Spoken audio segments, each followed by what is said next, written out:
Today, we have a very interesting topic, and our speaker comes directly flying from ancient Egypt.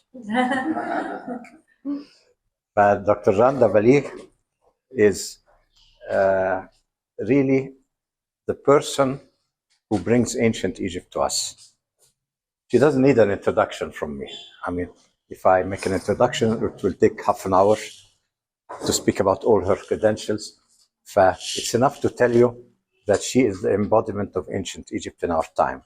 I always go back to her in any of my books and papers. Whenever I mention something about ancient Egypt, I go to Randa to help me and correct whatever I do, because I might do a lot of nonsense, you know. So she's always there helping me with that. So today I put you in her hands, and welcome, Dr. Randa. Thank you. And thank you for being with us. Thank you.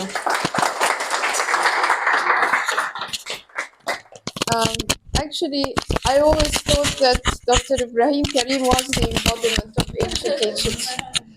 Okay? He's like one of those all-knowing priests who have all this knowledge, you know, of medicine and whatever. So anyway, so today we're going to talk about a very interesting topic. I personally find it quite interesting anyway.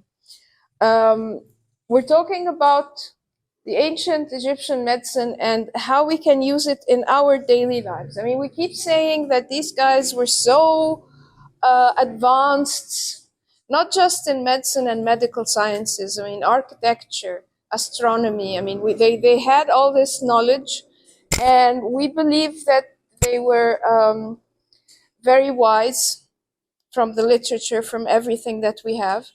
So the idea is, I decided we should just see what it is that they do that we can use to make us healthier, lead happier lives. I mean, what is it in their knowledge that can be of use to us today?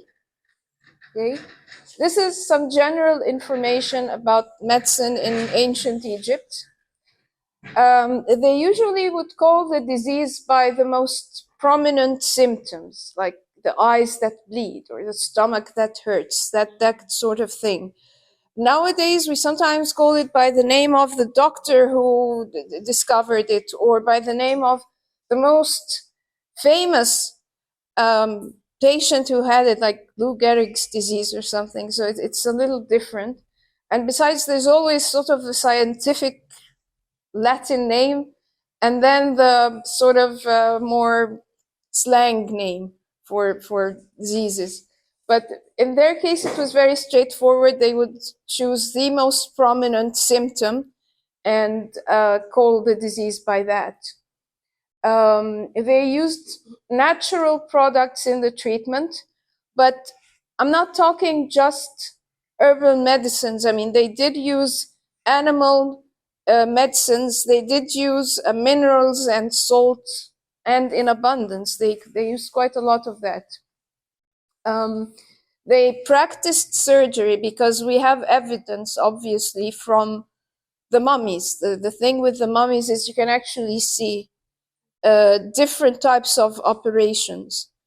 In the case of dentistry, they actually had sort of things like they would put artificial teeth sometimes made out of gold. They had sort of bridges. It was actually quite advanced, and we do have specializations in physicians, as we shall see. Regarding complementary medicine in ancient Egypt, well, we have to first agree at least on what we call complementary medicine, in the you know, in the sense that it completes. It's not like it's coming instead of the regular kind of medicine. It's just that when we say, for example, that it's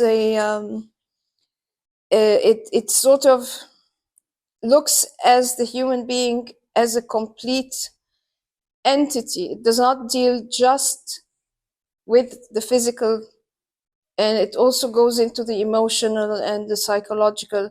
It's obviously not a coincidence that someone has some bad news or feels very upset and they get a stroke, or they have, high blood pressure, or, I mean, we have all these cases happening all the time.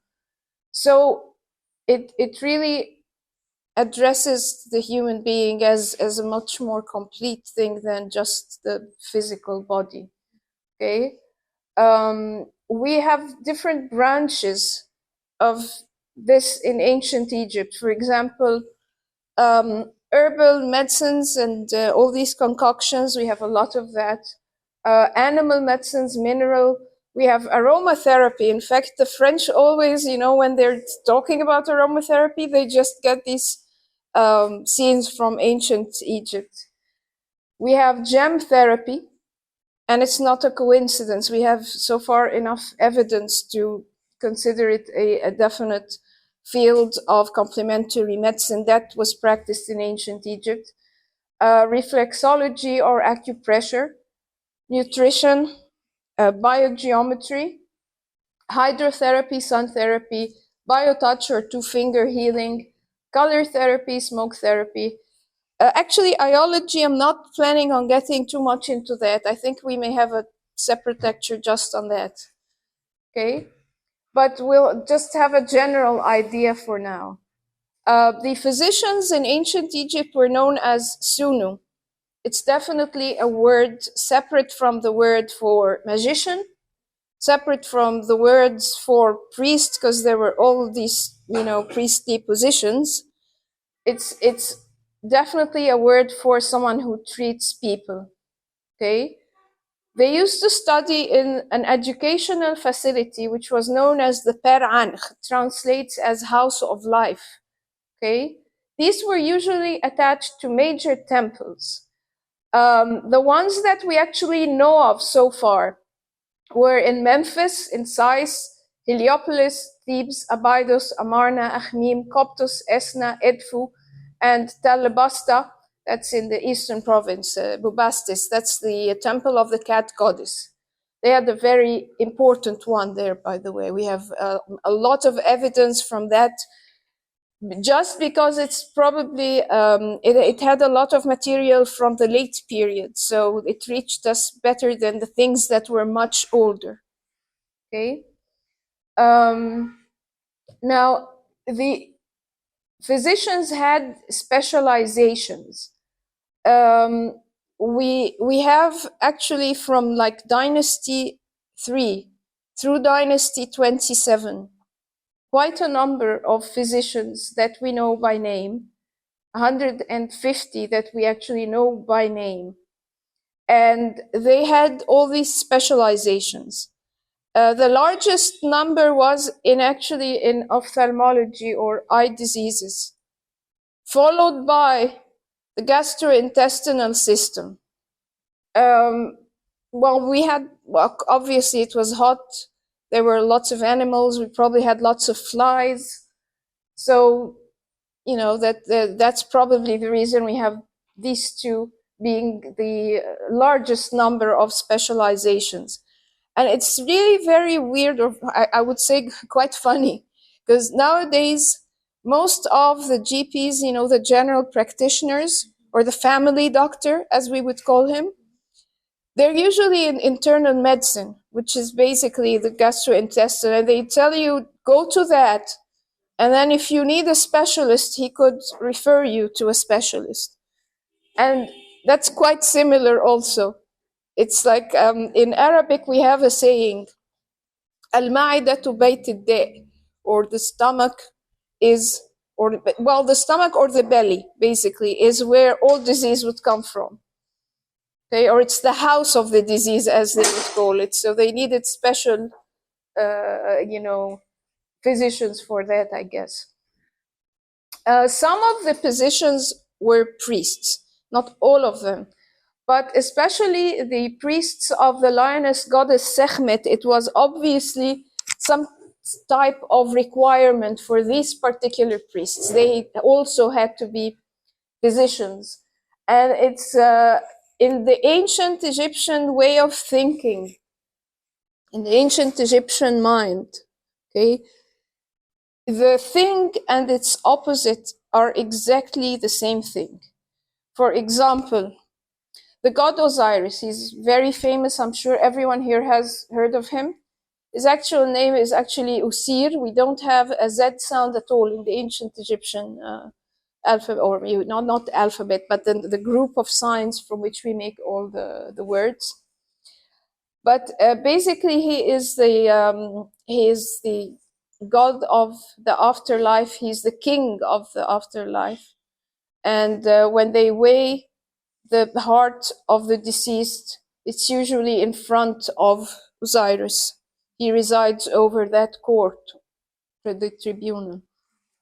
And he is also the god of agriculture, of fertility, of new beginnings. Well, to our mind, these are two exactly opposite things. I mean, the god of death and the god of life and fertility, and the god of agriculture and plenty. Yeah, not to them. I mean, obviously, if you're responsible for one thing, you're also responsible for its exact opposite.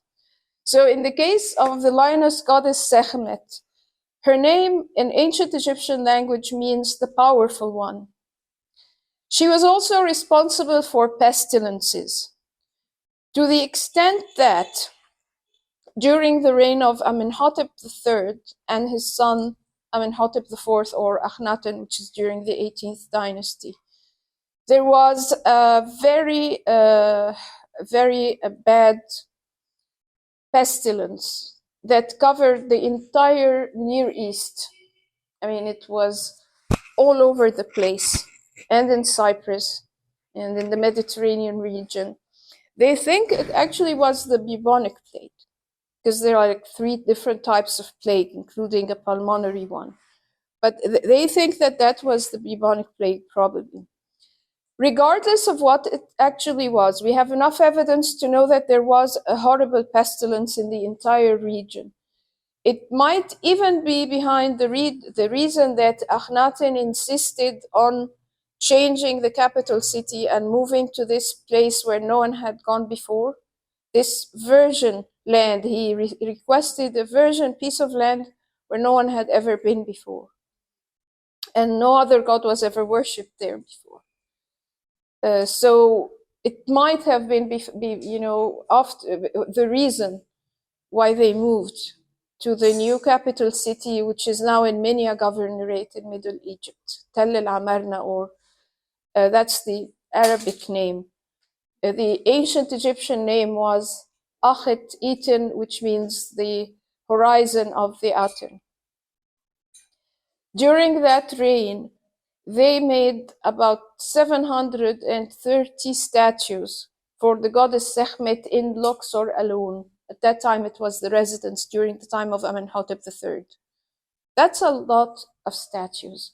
I'm not talking statuettes, not talking little tiny stuff like that. No, I'm talking full size, some seated, some standing, made usually of black or gray granite. Huge statues. I mean, it's not something little. No one ever goes to the Temple of Mut, which is in Karnak, because that has quite a number of these statues.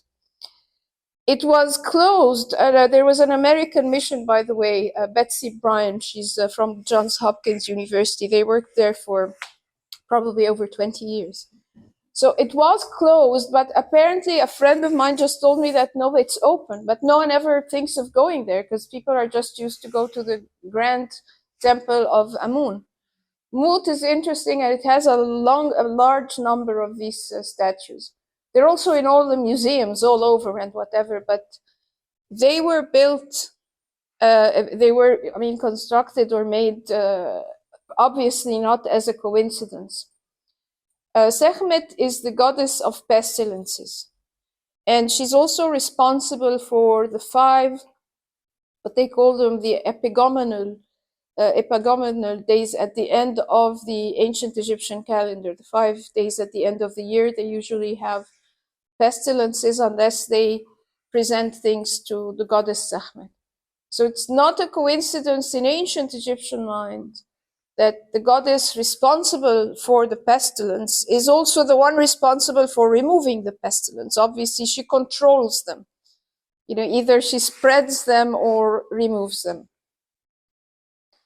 Okay, pharmacy in ancient Egypt and the beginnings of pharmacy. First of all, we know that the physicians, they made their own medicines. I mean, from texts, you can gather that the physician actually prepares the medicine as well. And then from the time of Ramses III, that's dynasty, actually not dynasty 19, dynasty 20. First, I think that there was a wrong citation in a book that it was from the time of Ramses II. Now I think it was from the time of Ramses III, so that would be 20th dynasty. But anyway, there was this chap called Baher Pedjef, and he mixes prescriptions. That would be like a physician who actually, not a physician, a pharmacist who's preparing the medicines, or like a chemist of sorts, you know.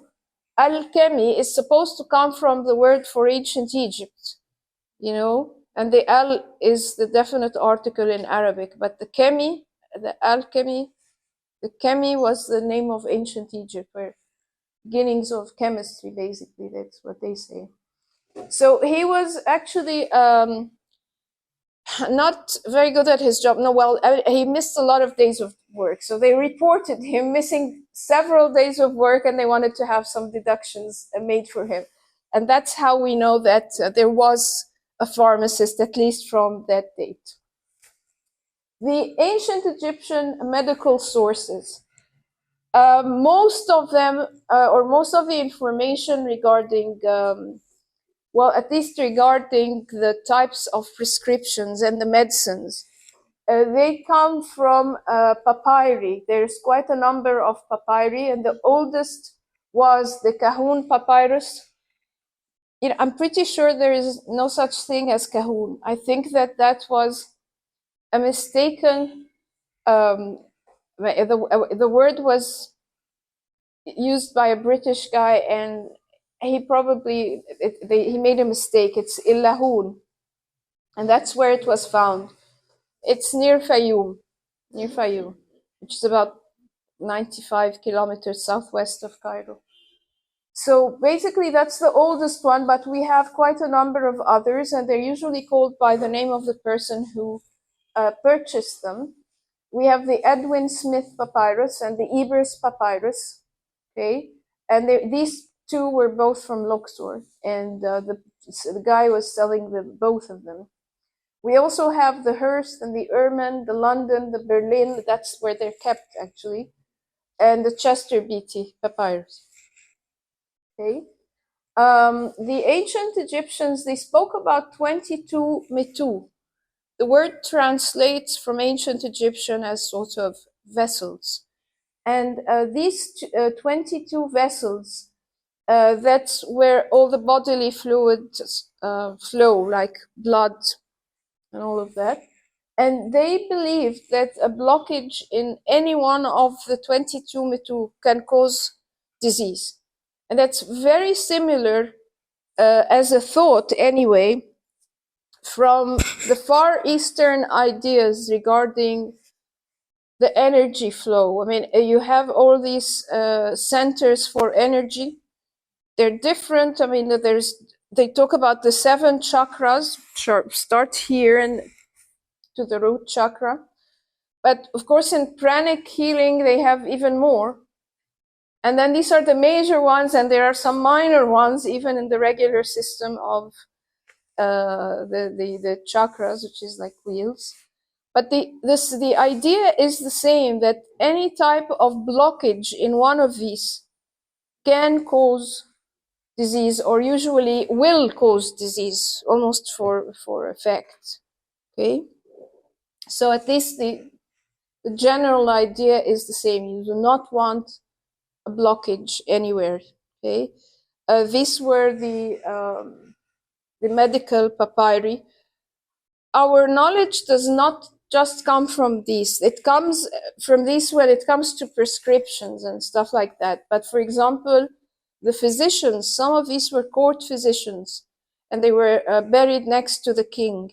They had wonderful tombs that told us a lot of information about them and their lives. And really good doctors are quite famous. The interesting thing also is that we actually have a female physician as early as Dynasty 6, Old Kingdom. Some people say, well, it's 5 or 6. And her name was the Lady Pesachet. This Pesachet, she, first of all, was not just a physician. No, she was actually a head physician. Chief of Physicians is the main title, Chief of Physicians. She had another very, very prestigious and interesting title, She of the Curtain. She of the Curtain means that she is a judge, a really important judge, because they had 3 different types of courts of law, by the way.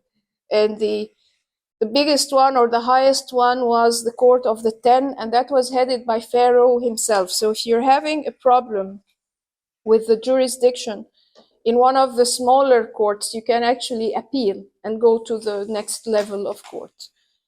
We're talking thousands of years ago, so that's quite advanced. Okay. So the Eber's medical papyrus is really, really important for us. It has quite a number of prescriptions, but it's also the longest in terms of sheer size. Okay, 328 ingredients appear in it, and it has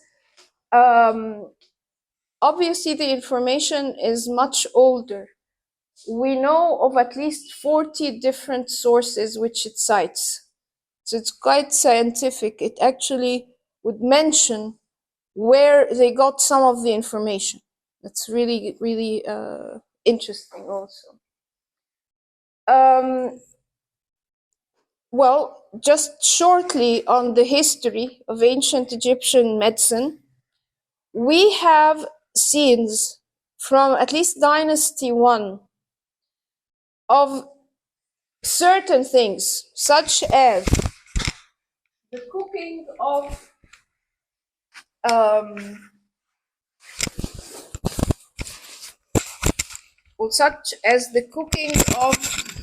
can we just hold it? Okay. The cooking of perfume. It was done over fire. Okay, but first they would extract it. Sometimes they would put it in wine, which has alcohol. Other times they would just press the thing to extract the essential oil, and then put it through sort of a sieve made out of linen, just linen, and just to extract it. So we do have aromatherapy. So we have some scenes regarding that sort of thing. Okay, but much earlier than this, we start having some prescriptions. If we're talking a full-fledged hospital, then probably the one of the earliest records is the one done by Imhotep, or Imhotep, as he is written. Anyway, his name is written as Imhotep. The name means coming in peace. The is the verb, M is the preposition, in Hotep is peace. So the one coming in peace. Imhotep was a multi-talented man, as were a lot of people in ancient Egypt. They obviously, although they had physicians that had specializations, it was very common to have someone who is a really famous architect, and a really famous physician, and a really famous composer of sorts, and he writes poetry and stories, so that they had that sort of thing. So Imhotep is the architect of the step pyramid complex of King Zoser, which is in Saqqara, third dynasty. Okay, so he was also the one responsible for having this famous place where they treated people. It's a very interesting place because later on the classical writers wrote that they had heard about this legendary place and that he used weird ways to treat people, including with water and smoke and colors. And they just talked of different, and music, definitely music was one of them. So they spoke about these things that they had heard. There is a very famous medical school in Alexandria. Okay, but most of the names of the physicians were Greeks, where they were the ones who said that they based their knowledge on these very old yellowed papyri that were really really old, that they got from the Memphis school. The Memphis school was the school of Zoser, third dynasty. So that was a very important one. So we have about 876 or 877 prescriptions in Ebers. And as we said, they were quite good about telling us that they had used different sources. So we have at least 40 different sources from which the information comes from in that papyrus. So these are this is just a very, very tiny collection of some of these prescriptions. An ointment for inflammation, which has the flower of colocynth, called jarret, flower of beans. They didn't say which type of beans. That's the thing. Okay. A nesteo plant, they're not sure what that is. It just has the determinative of a plant. Sometimes they're much nicer than that, and they would draw the actual tree or the actual plant, and you would know what it is, the sawer resin. We know it's a resin, but we're not sure what the sawer is. Behen oil, pure oil, and you anoint the patient for 4 days with it against inflammation. Another is for the evacuation of the belly and the elimination of suffering from the belly of a man. So we have fruits of ricinus. They're chewed and swallowed with beer so that everything in the belly goes out. Okay? Exactly. That is exactly what it is. Sharbet zit kharwa. Absolutely. I'm not really from the generation where the parents used it, but the grandparents used it, because my mom said that they hated that, but they would always use this and take it to sort of cleanse out the intestines as a regular, colon cleansing. They would now call it. They have it at some spas. Okay, and this one has something to eliminate the BD disease. Yeah, the problem is we're not sure what the BD disease is. They should have explained what BD is. Okay, but it's definitely maybe something in the eyes. Okay, so we have red ochre, the menchet, and we have black eye paint, the a fermentation product of honey. Okay, and they use one measuring of that, and then they make it into a mass and apply to both eyes. Okay. المغرة الحمراء. I'm not sure if it's an iron oxide. I mean, I'm not sure if it's a sort of a metal thing, or is it's a regular sort of a mineral that's found. But it's used a lot, and it's used in paintings as well. They used it quite a lot. But this is the interesting thing is here it's used as a disease, but not to be taken internally. Obviously, this is something that you actually apply externally, and it works. By the way, they used a lot of onions, especially in eye diseases. You have onions and garlic are of course natural antibiotics, and they use them quite a lot. They use a lot of that. They used a lot of honey. They used a lot of salt, different types of salt. Most people don't even know the information, but the actual name in the they have this table of elements in chemistry, and sodium is Na. That word comes from Egypt, from Valley of the Natron or Wadi Natron. That's where you had that particular type of salt. Okay, it's a combination of carbonates and bicarbonates and whatever. بالظبط. and it's called لغاية النهاردة when you read it, for example in homeopathy it's called natrum muriaticum, which is the sea salt. But the word actually natrum is for salt. Okay. This was a wonderful man. I actually had the chance to meet him before he passed away. Paul Galyongi. He was an Egyptian physician, studied in England, and they have quite a number of quite large books that he made. And he had an interest in ancient Egypt. So he has a book also on the papyrus Ebers. Up till today, they have stuff done on the papyrus Eber and the prescriptions and trying to come up with options for the names that they cannot understand. And everyone would still go back to Paul Galyongi and to say no, if he couldn't get it, no one nowadays can get it. Unless something shows up, we just can't get it. He was a really, really wonderful guy. Okay. This one is for ladies. The hair grows thicker by using the resinous seeds. برضو زيت خروع. Okay. For diaper rashes, they usually have something called zinc and castor oil. It's basically castor oil.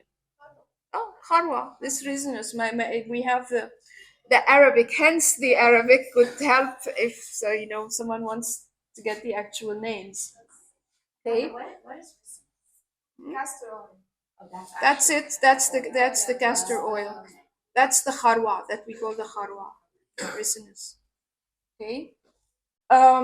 Cough recipes from Ebers are from prescriptions, 305 to 314. Okay. They have a lot of this colocynth, the seeds of dates, crushed and cooked and placed in water to be drunk over 4 days. I did try that one. But it also mentions in the prescription that you should heat over coals. Well, we don't have coals, we just have a stove. So I basically put it in a pan and just put it a little on, the fire. And then we crush them. We have this crushing thing for when we get spices, we crush them fresh. And I did try it in water, but of course I added different things, honey and lemon and stuff, so it wouldn't be horrible. And I did also use a sieve, so we didn't have some really, bad particles. But it actually worked really well. Oh yes, much even better than oregano, for example, is supposed to be really good for that. Better than gum arabic والبان دكر. Yeah. Better than anise. Better than a whole lot of things that we actually, and guava leaves and tilio. Better than all of that put together. Actually, it's actually surprisingly it worked. Much better than some of the other stuff. Cough, because we're getting into the cough season. Okay, so I figured we let's take a look at that. Okay. So don't throw them away. It was an interesting one to try, and it actually is not a bad one at all, believe it or not. The lotus flowers, okay, that really We should have a course, I think, on lotus. It's amazing. Okay. Um, the lady actually who led me to all of this is right here in this lecture, and there she is. There she is. Okay.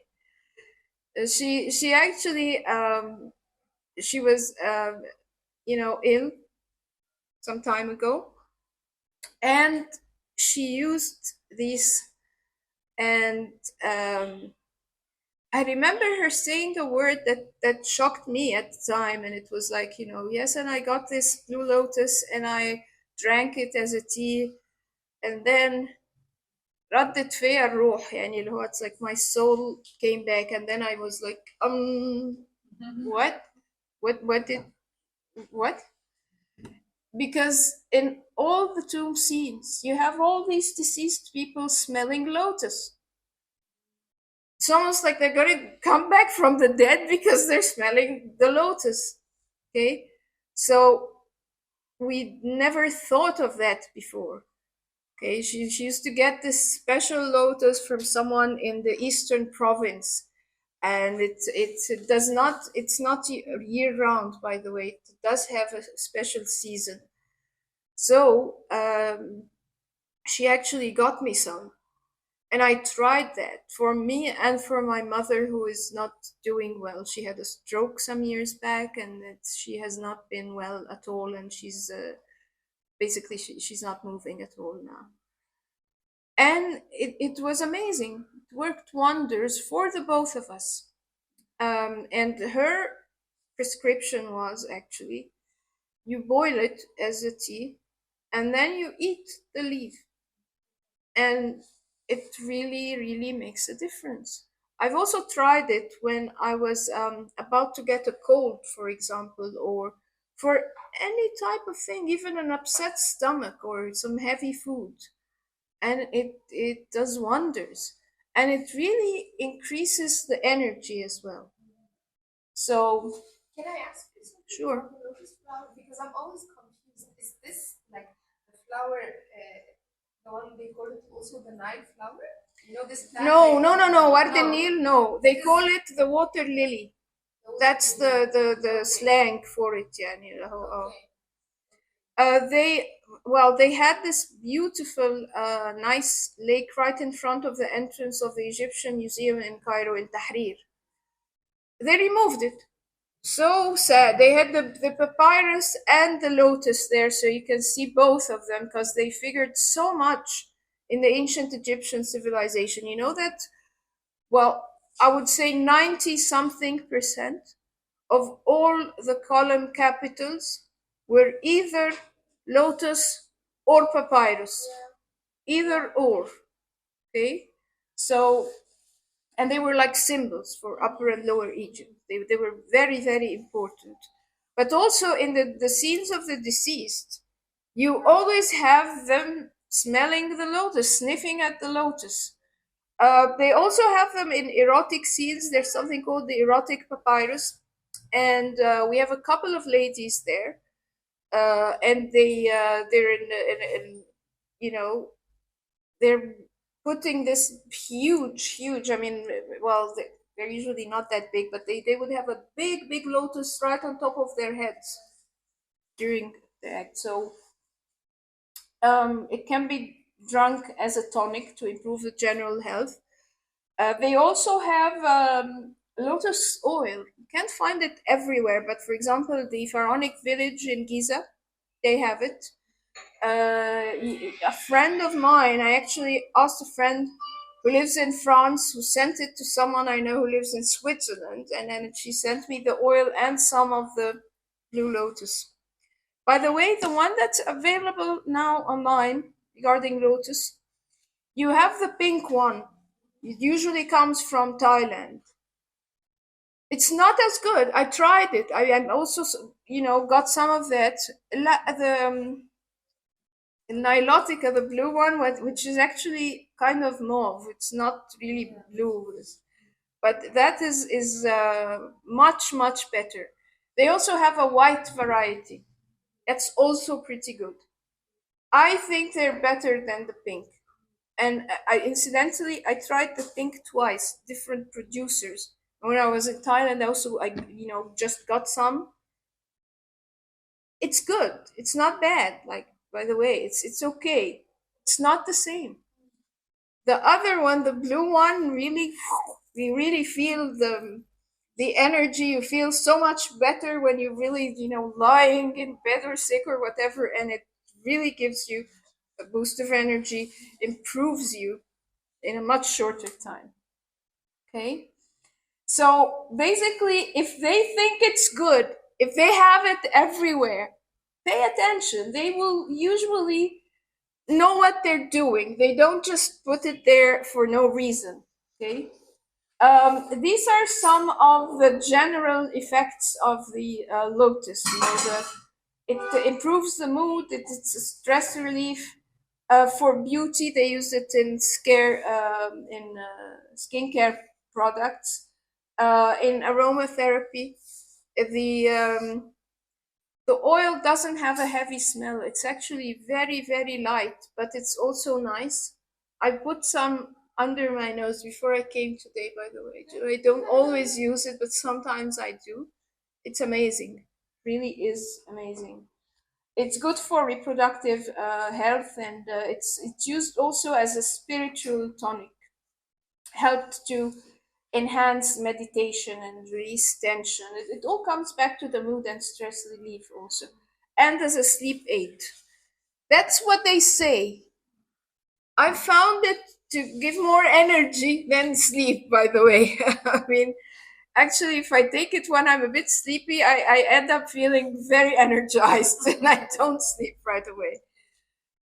Maybe for other people it has different effects, but I'm telling you, for me, it has the energetic effect and not the sleeping effect so much. Maybe if someone has really bad insomnia, it could work. I'm not sure. So these are the two basic varieties. This is the one that was mostly found in Egypt. They grow only on the Nile. It was. I have to. Oh, I'm glad actually that you asked this. Believe it Because or that's not. why I get confused from this one and the Nile flower, you know. I Right. always wondered if they are The Nile same. flower is horrible and it kills fish. It's very it's actually it's supposed to be a poison, not poisonous, but it's very bad for the environment, and it comes because you have a lot of pollution, and they try to remove it from the Nile actually forcibly. The interesting thing is that the Nile took quite a few thousand years in order to carve its path. So for a while, and also during the pharaonic times, we had some marshes like swamps. A swamp is an undeveloped river. It's still sort of also trying to make its path. And of course, we still had the Nile flood until 1975. I mean, even while they were building the dam, it still would come through for several years because they were building the dam for almost like 10 years, 1965 to 75 or something. But we did have the Nile flood. I don't know who here was from the generation who remembers the Nile flood. You remember that? Because my mom said it came with a noise, that it was very noisy and it was very scary, but they would show up to see it. And we have a house in the village and it had some steps. And they did that on purpose because they said when the Nile flood comes, it's near the Nile, it can go up and just, flood the whole house if you're not careful. And that they used to sit on these steps and fish when there was the Nile flood. They would actually fish, and they had little tiny boats that they could just move around when they got the Nile flood, which covered the land. So this is a scene from the tomb of Nacht and his wife. He was a very high official in the 18th dynasty, and it's in Western Thebes, one of the nobility tombs. They call them TT or Theban tomb, usually so and so. And you can see, of course, the lotus, and you can see it in the offerings as well. Over there, you can see lots and lots of lotus. But of course, he's also holding one of these. Okay, this is the full scene, scene from the chapel of Nacht. I also like it because they have here the wine stomping. It's one of the most famous scenes. Can you see these guys? And these particular jars, they had that particular type of irip or wine in them, and it was called well, they had two different kinds of jes. One that came from the oases, from Dakhla oasis in particular, but also Bahariya, and then this was another kind of jes.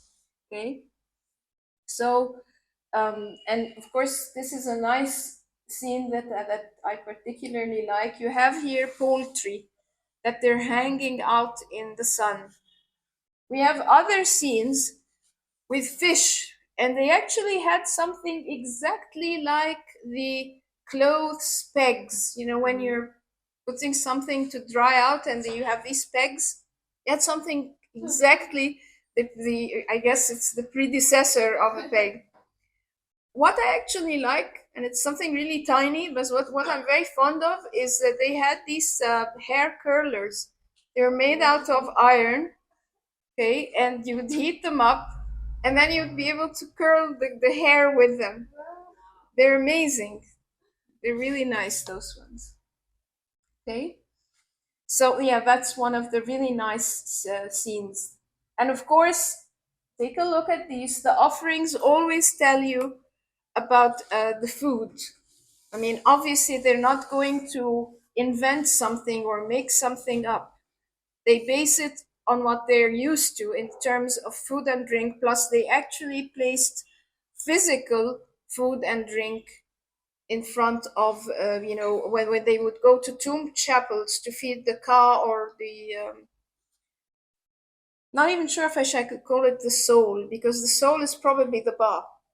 That's the human-headed bird that leaves the body when the person is dead.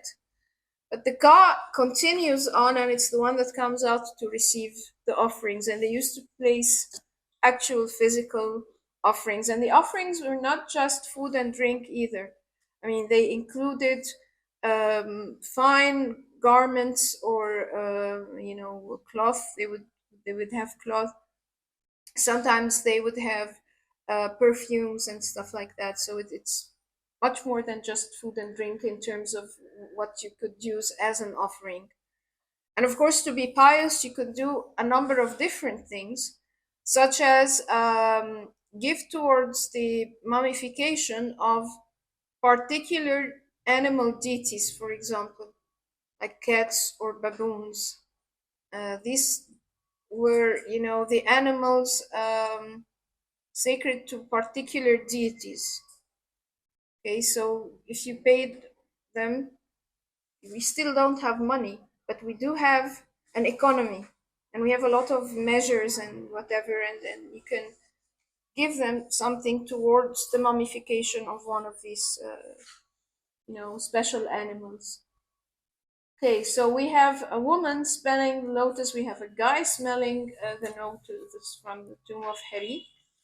Okay, and the Lady Misu. This is all new kingdom. We have it from before, by the way, but it's just that the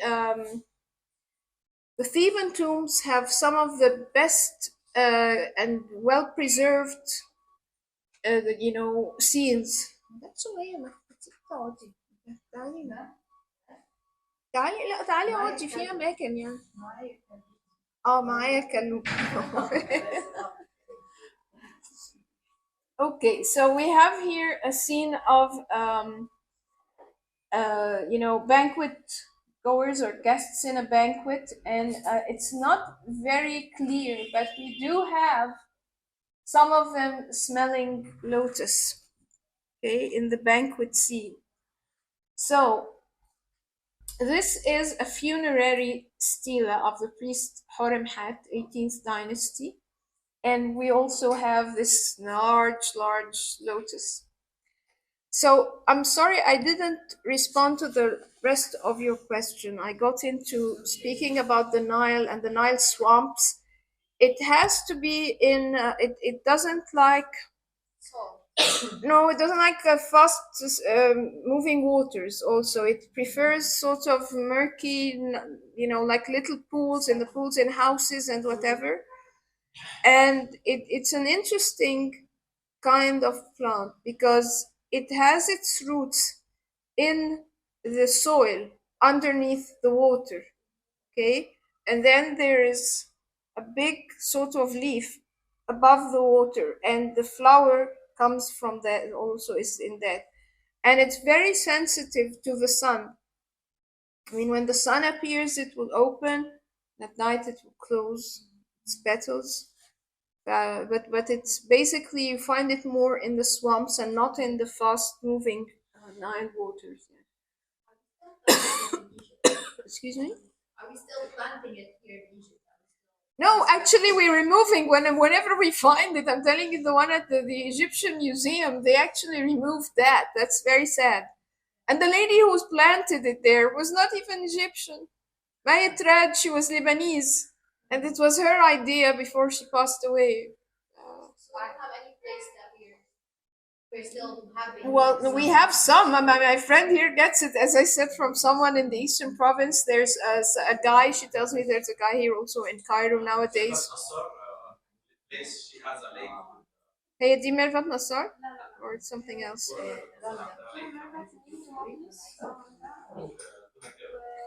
ما نسأل الناس. Yeah, guys, do you want to take like a 5-minute break and like drink something or have something? So you can stand up, move around, drink some tea or something, then we sit. 5 minutes. So, smoke therapy, okay? Or fumigation. Smoke therapy or fumigation with incense. It actually was used also in treatment and got positive results. My grandmother used it in certain conditions, by the way. I mean, I remember that, first of all, I don't do this so much anymore, but she really used to, on Fridays especially, she used to have this incense, and all around the house, she'd go into even the kitchen, the bathroom, everywhere. Okay. And the other thing is, when someone was either ill or terrified, she would also get the incense burner and sort of, apply the incense around that person. So sick or terrified, in both cases, I remember her doing this. Okay, which is a traditional sort of Egyptian thing. If any of you have attended a Coptic mass, the service is called, as it was in the ancient Egyptian temples, they call it Raf' al-Bukhur, or, thing up the incense. And that's, if you go really to a Coptic mass, they use a lot of incense. It's usually, even it shows in the photos or whatever, they use quite a lot of incense still in the service. They actually called the incense Senether, and Senether means that which is pertaining to the divine or the deities.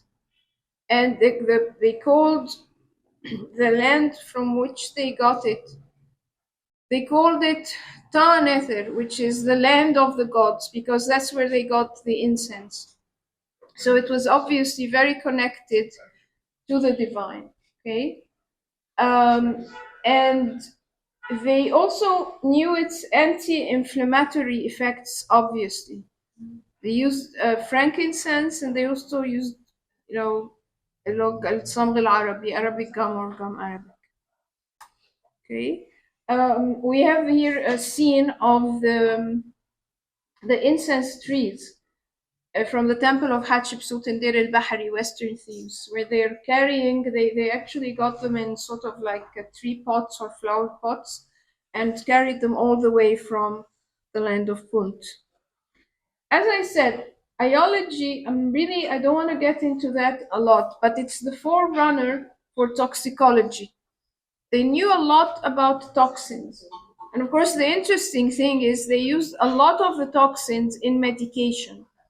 They made them, they diluted them a great deal, but they used some of them, such as, not really يمكن dangerous ones, like for example from the bee sting. They use that a lot for inflammations and for skin conditions and whatever. So they use there's something called nettles. They're a kind of plant, and if you're it just causes an inflammation if it comes on your skin or whatever. Causes something like the urticaria. And they actually call it in the Materia Medica Urtica orens. Its actual name is Urtica orens from the urticaria. And if you use it in small concentrations, or if you dilute it heavily, it actually works beautifully if you have a skin inflammation or whatever. Okay, but that requires, I think, an entire. They use it a lot of, for example, in homeopathy, and that was developed in the 1800s by a German physician who was also a chemist before he became a physician. The idea of using diluted substances, which, if taken when you are healthy, will cause the conditions in the same thing. He discovered it, by the way, Samuel Hahnemann, the one who discovered homeopathy. He discovered it just by chance. He took quinine by mistake, and of course, you know that quinine is what they take when you have malaria. And he got symptoms exactly as you would have when you get malaria. So he started to make scientific experiments, which means that you can have no less than 20 cases. You have to have the exact same conditions, and you apply it once and again, and you're supposed to come up with the same results. Otherwise, it's not scientific. So that's what he did in order to finally reach that idea. Thousands of years ago, obviously, they realized that you could use the toxins a lot also as part of the Materia Medica. So, gem therapy. They used some gems in therapy. By the way, if we talk today about jewelry and gems, most people would think diamonds, emeralds, sapphires, rubies. Yeah, we didn't have any of those. In ancient Egypt, you don't have all this stuff. They have wonderful treating also substance. I mean, you can use the diamonds are actually amazing. They have amazing effects. Okay. And the clear crystals, there's a lot of stuff, but all of that we do not have in ancient Egypt. So what do we actually know? I have a couple of scenes, texts from the time of Tutmosis III, okay, where he received a gift of lapis lazuli from Babylon and another from Assyria. We didn't have it locally, the lapis lazuli, lazawart. It's a dark blue gem, and it has gold streaks in it. Sometimes not just gold, but sort of white streaks in the middle of it. But its effects are amazing because when they are placing it in the, also sort of, they have lists of minerals and stuff. They place it right after gold and silver. By the way, we had gold. We didn't have silver. We had to import it, but they imported it quite early on. Argentum nitricum. They got it quite early from Asia. We actually have the mother of Khufu, or Cheops, the builder of the Great Pyramid. She has those beautiful bracelets made out of silver. They were probably a gift because they also have some butterflies, and the style was very Aegean, the style of the decorations. Okay. So, gem therapy. The gods were said to be made of gold with eyes of lapis lazuli. And in the story of the destruction of mankind, the god Ra is said to have had hair of lapis lazuli. In the pre-dynastic Neolithic period, almost all the cemeteries from the Gerzean period, that's the place called Girza, they have lapis beads. Okay, and you have to remember again, it's not local. You don't find it in Egypt. I'm talking about pre-dynastic, and they made an effort in order to import that. So that's quite important when you come to think of things. Okay.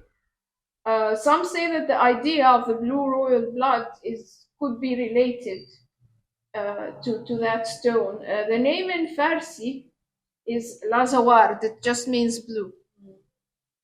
Okay. Cleopatra the VII ground it, and she used it as an eyeshadow, in addition to lining the walls of her palace with it. And she said, apparently during her reign, she almost took all the produce of lapis lazuli brought from the area around Afghanistan. And she believed it would bring her eternal life and eternal power. She was also very into that. She also was very interested in peridot, used a lot of that. It's sort of green, light green, the kind that she used, and she felt that was really helpful anyway. So other precious stones valued for their uses, but also like for treatment or to give good energy, is the turquoise or mifkat. This we have locally. We have it in Sinai. But they also imported some. The one that we have is sort of, it has a greenish tint or a greenish hue in addition to the turquoise. Some of the ones brought from other areas in Asia they're much more turquoise, and they're also heavier. Ours is a little bit porous. It's not the same sort of quality. So they did make an effort also to get some that's not local, in addition to the local turquoise that we have. Also carnelian, العقيق. Carnelian is another kind. They actually used the dark orange hue of that because it comes in different colors, and they used it most of the time to represent the sun in scenes and in jewelry and in amulets. Okay. But it obviously had some kind of healing powers because they used it a lot in their jewelry. Okay, the ones that we know that they actually mentioned that it has some good effects were the lapis lazuli, and that's from the Urkundin of the 18th dynasty. You have, I think, maybe in the previous slide. The Urkundin of the 18th dynasty. These are texts from the 18th dynasty where it actually tells you that it had sort of a healing effect. And we have both of the texts are from the time of like Tutmosis III. He was, of course, he led 18 expeditions into Asia. So it's quite important. Okay, this is very nice necklace belonging to Princess Sitat Hur Unit, and it's from Elahun. It's from the 12th dynasty, Middle Kingdom. Okay, it has the name of Senusert or Senusrit II in it. And you have lapis lazuli, turquoise, carnelian, garnets, green feldspar, and of course gold. Okay, so reflexology. Reflexology, we have that. The idea of reflexology, which is sort of it's an oriental kind of treatment, is that in the palms of your hands and in your feet, but also above the foot and in some of the fingers, and also in your ears, you have these centers that correspond to organs in the body, like the heart and liver, all of these. And by pressing them, then you can have some good effects. Okay, we actually have scenes. This is the very famous scene from the 6th dynasty tomb of Ankh Mahor in Saqqara. And you have two guys, and then there are two other guys. One is working on the hand here, and the other is working on the foot. Okay. Notice where that hand is also. That's another energy center. Okay. Reinhard Becker, the guy who treats he teaches energy medicine from Dahab. He starts by sort of hitting this area to energize the whole body. So you have to realize both of the guys have the hand right here. It's a very important energetic center. But look at what is said. One of them is saying, "Do not hurt me," and the other replies, "I shall act so you praise me." Okay? This is definitely therapeutic here. It's a treatment. It's a scene of treatment. It's not a coincidental kind of thing. Okay? So I guess the easiest thing to do is try to apply pressure, or sometimes they have these balls and things that you can hold in the palms of your hands. You know, these rubber tiny balls, and they say that if you press them, it sort of relieves tension and makes you feel more relaxed and better. We are very much into putting the feet into a tub of water, and usually salt water. We use the salt in the water. Okay, if you're feeling tired, then it refreshes you, makes you feel better. Okay, so that would be the easiest use of reflexology if you want to just apply pressure to some of the areas. But they definitely knew about that, and they knew that if you applied pressure, you could get something. Something else which is very related to that is it used to be called biomagnetic healing. And then now they call it biotouch or the butterfly touch. You have that in the United States, okay? And it depends on using these two fingers in particular. But you don't apply pressure as in the case of reflexology. You actually just put it to, it's not EFT. EFT is another thing. What you just did is the EFT. That's different, the tapping. You don't have that. It's not tapping. It's they have sort of a diagram for these centers in the body. If you want to heal like the eyes, they have certain positions where you would put these two fingers in particular. Okay, but it has to be a butterfly touch. It's a very light touch. You hardly touch the face. Okay, and then you would apply it there for about 10 seconds and then move on. Okay, it gets very good results. There is also a lady Shahrazad Awiyan, and she lives in Nazlet al-Simman. She is amazing, by the way. amazing. She I really actually is. want to take this Why not? I think she's still offering that. finding the time. She really is amazing, and I haven't even mentioned how it's related to ancient Egypt yet. As I said, the actual thing that you can get the manuals, and it was done by an American guy, and quite recently, and he's still living. I think it's quite recent. Okay, so here we go. Now we have this particular amulet. We have thousands, as in thousands. Okay. They are in almost every tomb, if it hasn't been like ransacked or whatever.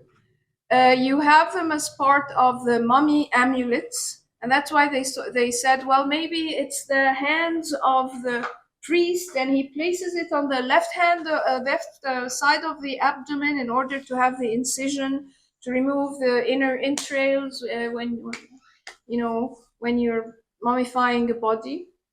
Yeah, actually, no one knew what they were for. But they're obviously important enough to have them in every single tomb that we discovered some stuff in, or when they were sold, or whatever. There are literally thousands of them. You find them all over the world as well, in museums and stuff.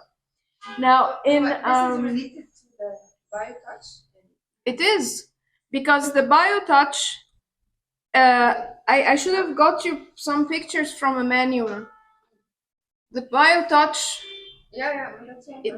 These are the two fingers that are used. You have an entire hand, but this is what you're using most of the time. In very few cases, she would do the stuff with the two fingers, okay, these two fingers, but then she would like put the entire palm on top of the head or whatever. But it's mostly these two that do all of the work. And so they're like also their symbol is these two fingers. Okay? Yeah, they never explain to us the importance of the two fingers.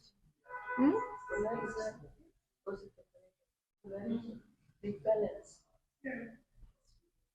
Could be. Could be they just never bothered to tell us. We just know that they're everywhere, so obviously they're not nothing. They're something and something quite important. Okay? You do realize that 90-something% of what we know of ancient Egypt is from tombs? Well, because the houses, unfortunately, including the royal palaces, we don't have enough of. They used to build them right by the water, right by the Nile. They're all gone. Stuff was built over them. When they were excavating the palace of Ramses II in Qantir, okay, it's in the eastern province or Sharqiya governorate, they actually the expeditions, they would go and rent the land from the landowner and do excavations for like a couple of years and then put the soil back on and it would be used again as a field. We don't have enough agricultural land to just throw it away. So basically, but they were building right by the Nile most of the time, so we don't have enough residences. The land is too precious and they usually build right on top of it. Okay? But it's different with the tombs. They had to be away from the water. They usually put them, bless you, in sort of hills and high areas, desert areas away from the water. So you'd have them better preserved. So we have more of those, obviously, than the houses. We have very, very few houses, including royal palaces. We don't have enough of those at all. The tombs are made out of lots of stone, while the houses were made out of wood. No, yeah, not necessarily. For example, these are the royal and like nobility, but for example, we're doing excavations in an area called Tel Tibilla. It's in the delta. And these were regular people, and these were all mastabas made out of mud brick. But if they don't have a high mound, they make an artificial mound so that they want to keep the bodies away from the underground water, whatever it may be, including sewage or whatever. They just try to make a high rise, and they're in a very good condition, even though they were not mummified. We still have parts of skin and nails and stuff. They're not in a bad shape at all, even though it is in the delta. Okay. Later period, right around Dynasty 29, because at that time the capital of Egypt was in Mendes. It was in a place near Mansoura, which is now the Qahliya governorate. The capital moved around a lot, mind you. We have it all over. You have one common denominator, though. Memphis. It was the seat of the most of the army, the navy, the treasury, for most parts. Amen. All the coronations up to the Ptolemaic period, and Ptolemy V, at least, it continued, of course, after. All coronations have to be done in Memphis, even if the capital is in the extreme south, near Philoxor or whatever. Still has to be done in Memphis, always. Okay. What about Butu? That's pre-dynastic. Most of the sites, Butu sites, الاثنين. Butu sites at that time were main centers, as was El Kab, Hierakonpolis. They had this temple of the falcon god. Nekhbet ونخن اللي هي that was the vulture goddess, but it was also the city of the god Horus. That's why it's called the Falcon City. Hieracompolis means the city of the falcon. It did. It's really very early. Like we have pre-dynastic. The most important stuff is pre-dynastic. It was the main cult center of the goddess of the cobra, Wajid. Okay. For example, the very, very famous item from ancient Egypt, the mask of Tutankhamun. You'll have both Nechbet as the vulture, and you also have the cobra, the Egyptian cobra, ready to strike. They are not exactly nice animals, but they're used here, of course, to protect the king. Incidentally, as we're on the topic, every single protectress of the king, they were all female. That's all of them.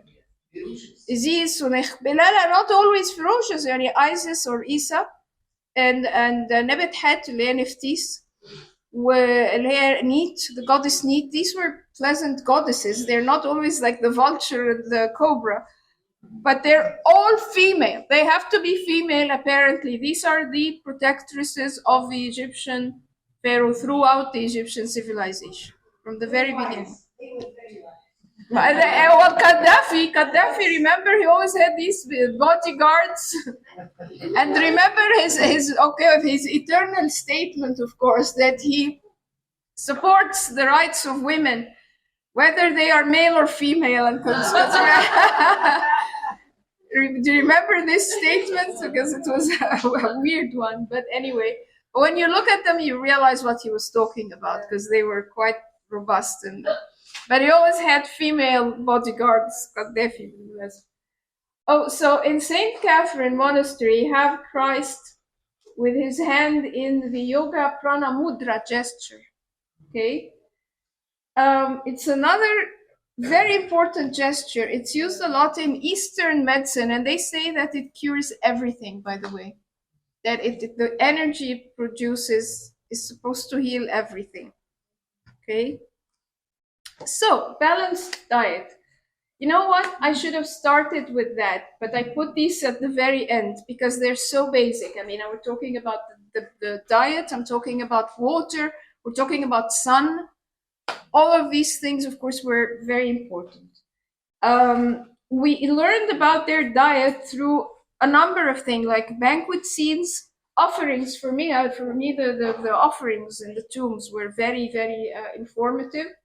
But we also have archaeological studies, and we have archaeobotany and stuff.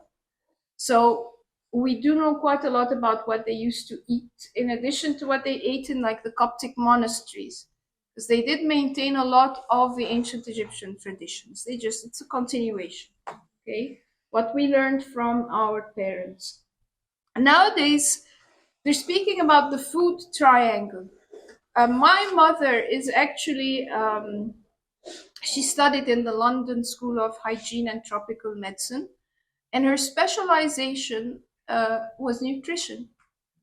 And they always talk about the food triangle, what you should and should not eat. This is one of my favorite scenes because the colors are wonderful. It's in the Hatshepsut temple of Deir el-Bahri, and it's the shrine of Anubis. Okay. We have lots of scenes of banquets and offerings and stuff.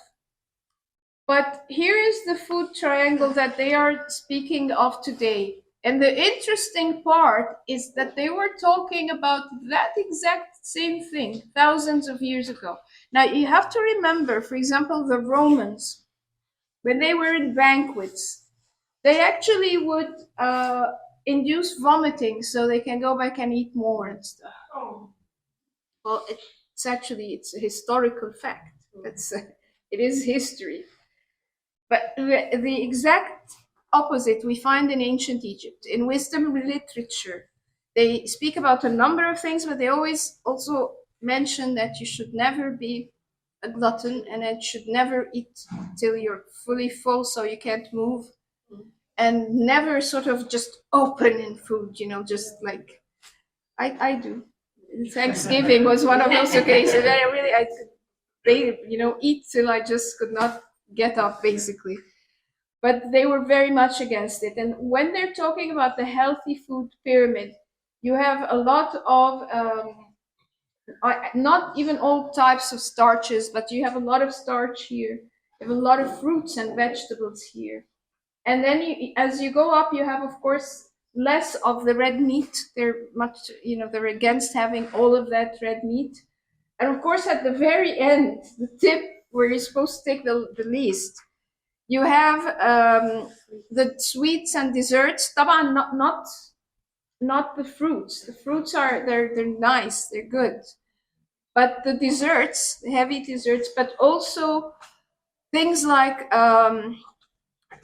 cokes and stuff, all these types of drinks and alcoholic drinks, because they had beer, they had wine. They already knew that. We actually have the oldest beer factory in the Delta, and it was not discovered a long while ago. It's quite recent. Come in. I think that they used it also very, very light and very diluted, because they used it as a drink in the homes for everyone. The entire family used it. We were just mentioning that we still don't have actual money, as in money. We start having coins appearing in the Dynasty 27. They weren't Egyptian, they were Persian, but they were used here during the time that the Persians were in Egypt.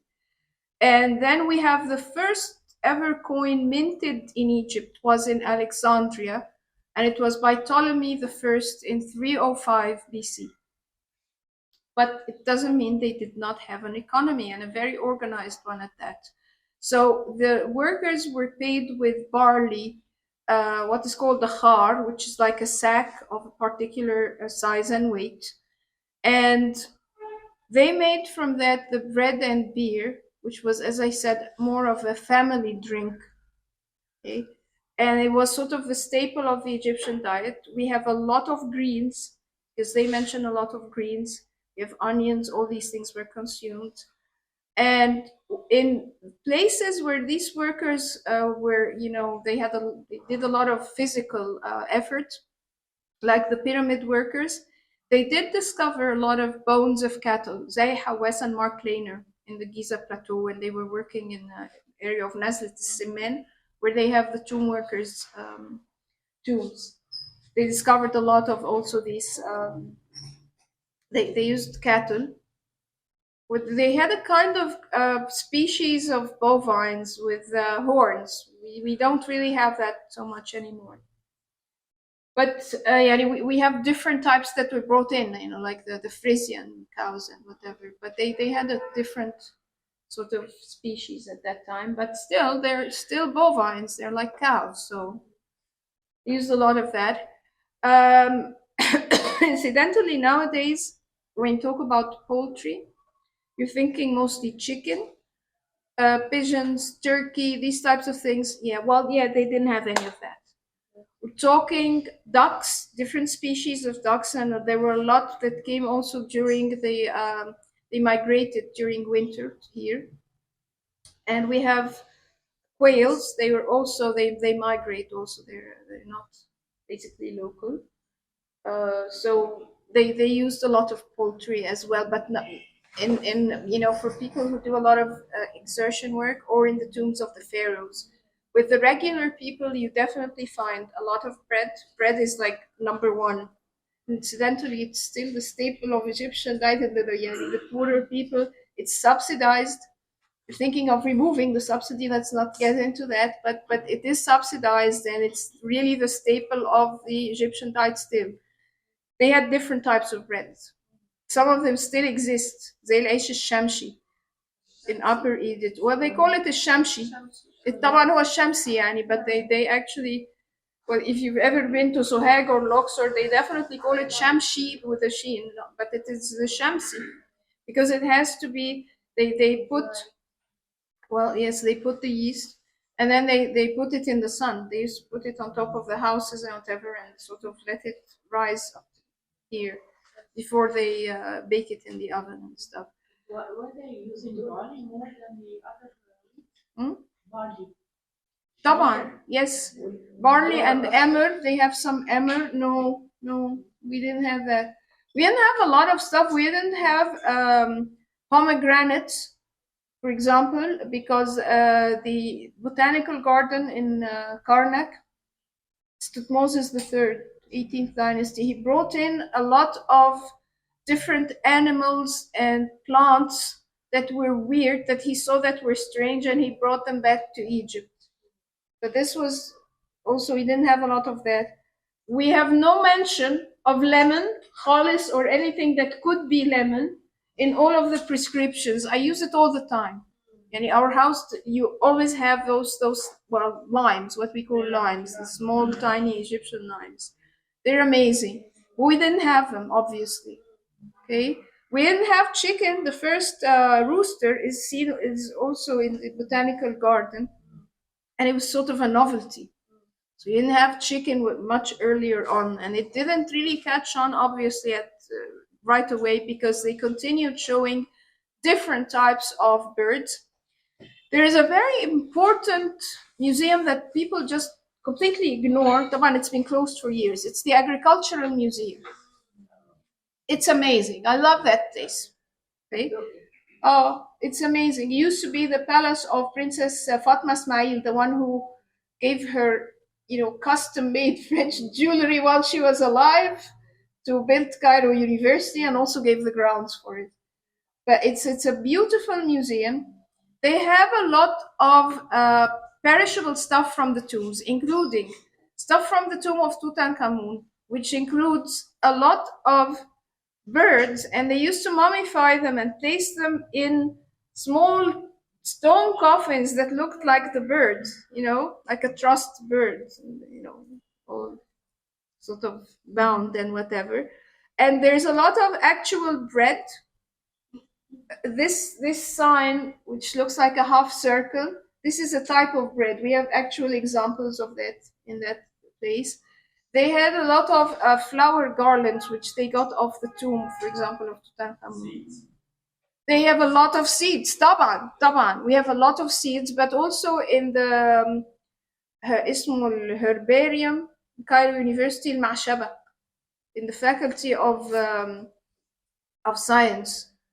In Cairo University, they had all of the main seeds that grew in Egypt over the years, and it was I hope they haven't torn it down or anything. It's amazing, but they're. I hope they still have it. The thing. Oh my god.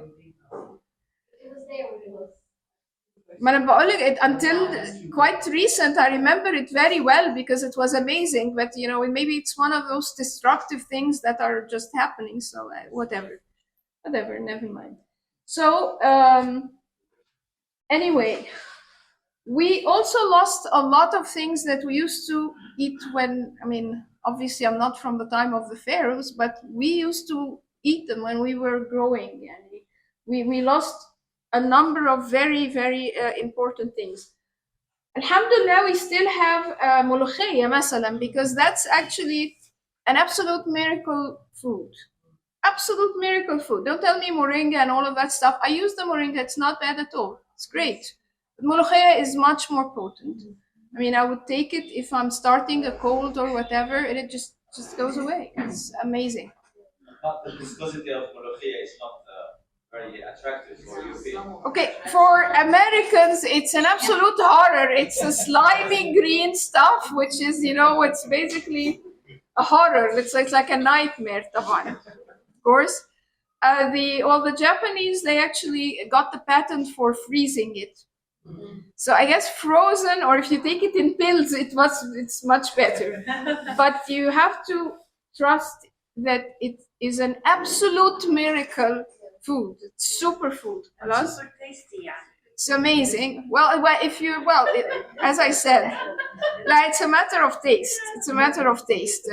يعني ما أنا بقول لك for Americans They don't even try it because they just the sliminess and the stuff. لا, for them it's really too much. But this stuff, خلاص, we no longer find it. Okay, this is, we used to call them sweet lemons. They're like large lemons, but they're very, very sweet. They're not bitter, they're sweet. Okay, they no longer exist. We used to get them a lot. And this is safargal. We used to call it safargal. Okay, and it was kind of sour, so we made the jams out of it. Always jams. You can just, it's like bitter orange, where you can actually eat it, but it makes the best jam. لا اللارنج مش في دول, it still exists. I mean, it ما انقرضش قوي زي دول. بس have you ever, I mean, how many of you have seen السفرجل ولا الجميز؟ الجميز, it looks like شكله زي التين. Looks like موجود شجر في المعادي كتير قوي. Well, that's wonderful to know. So obviously they have a lot of sycamores in Maadi. Great. Yeah, but not an actual tree. Are you talking about actual trees? Okay. That's beautiful. It is wonderful. We still have it in the village, but it's just that you can't go to you know, those greengrocers or whatever and find it being sold like a normal fruit. Okay, but السفرجل, I remember the jam. Don't remember seeing it in physical form. We used to buy it from Gropi. وبرضو الجميز, the sycamores, I remember those. This is called regla. It's very healthy. It used to grow as a weed. As a weed? You can't. That's the whole idea. It actually grew next to molokhia, and they used to sell it when we were younger. Always made a salad out of it. It's really, really, really healthy. The leaves are quite thick. They're about yay thick. It's not like the leafy, very, very light leaves like the molokhia, but it's very healthy. But it also has دول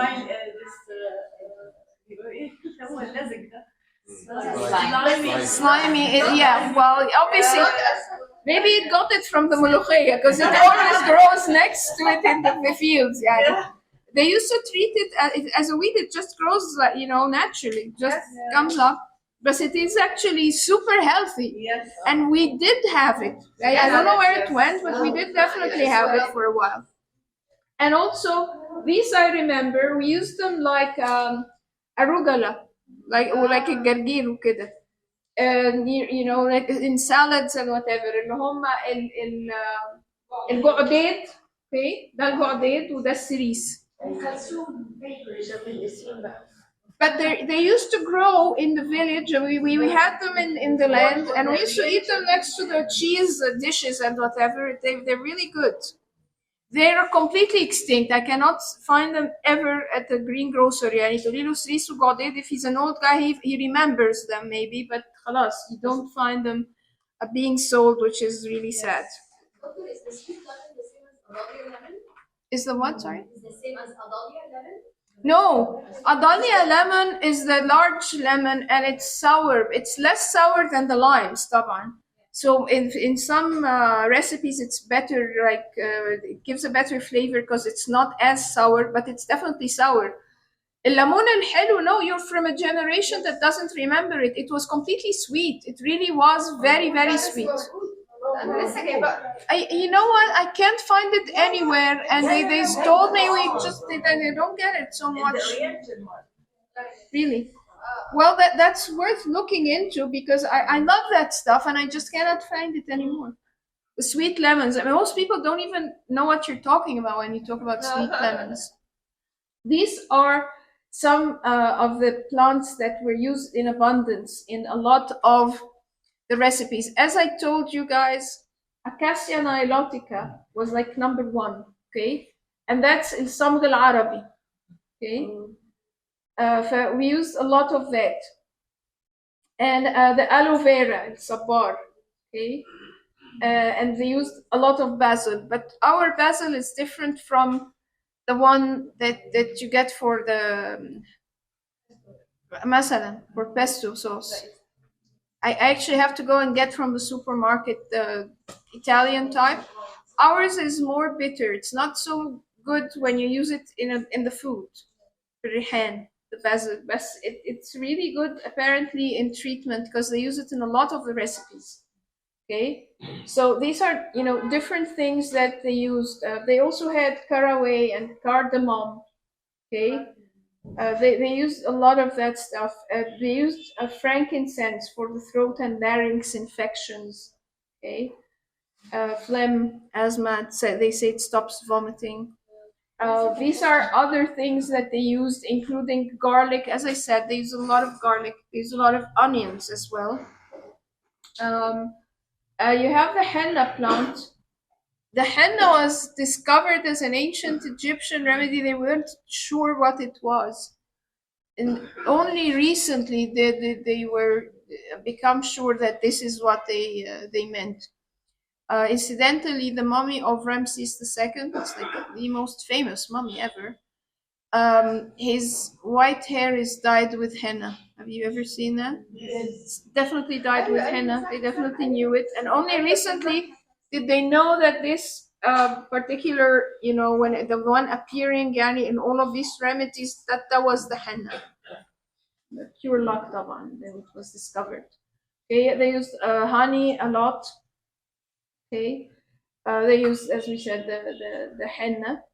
They used mustard, a lot of the mustard seeds and stuff.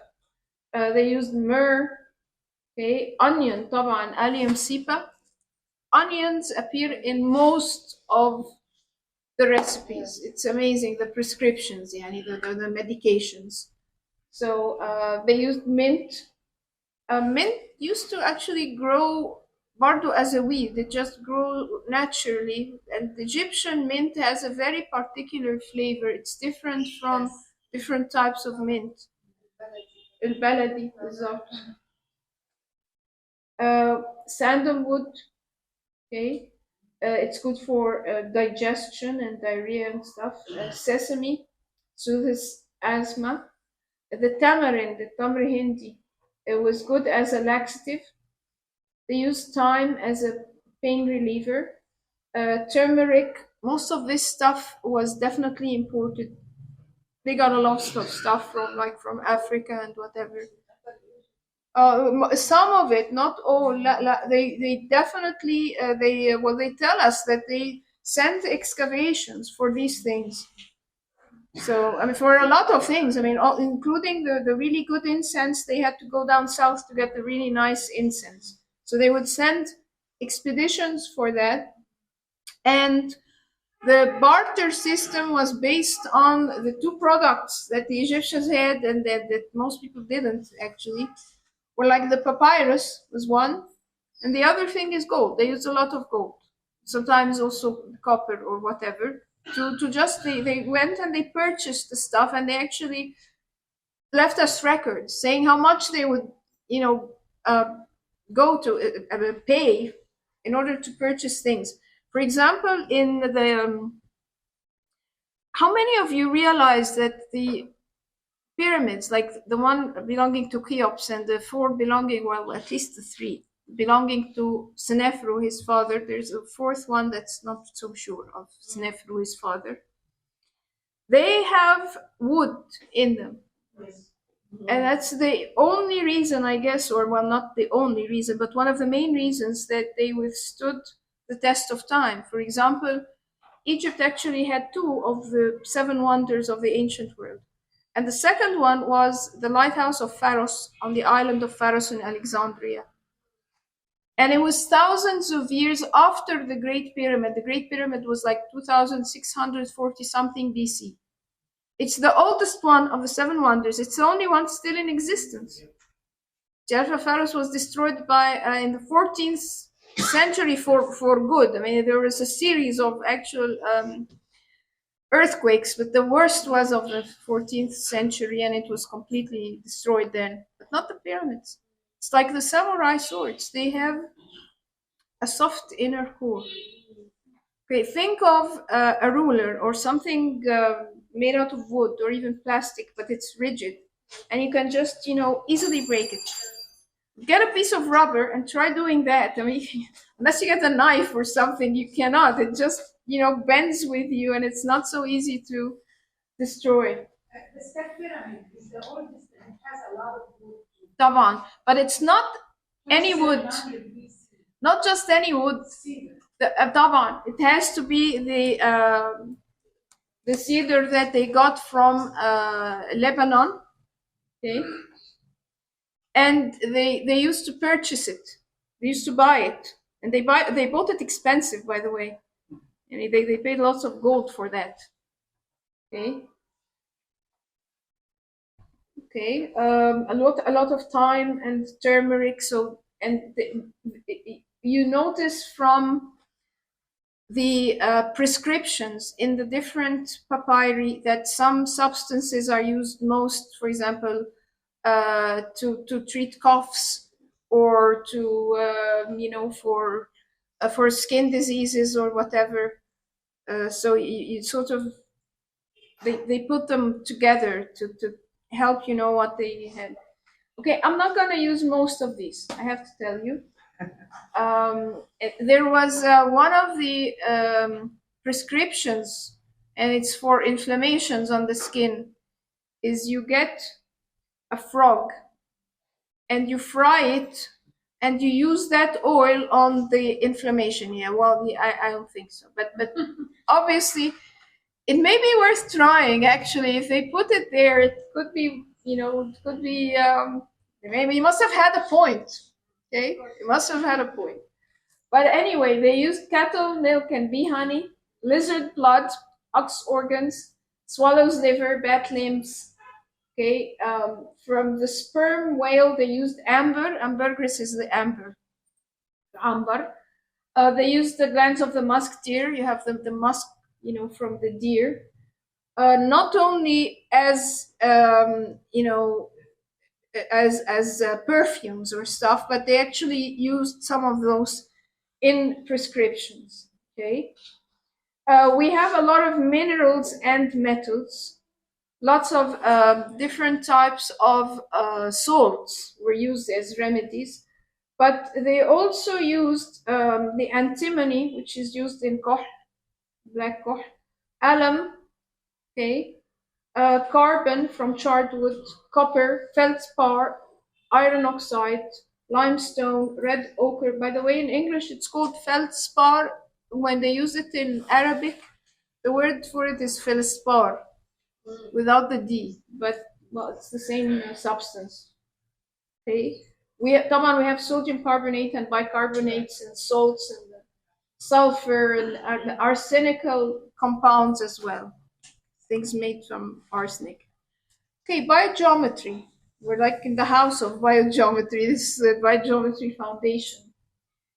Biogeometry, if you're not very familiar with it, was introduced by the Egyptian engineer Ibrahim Karim right there.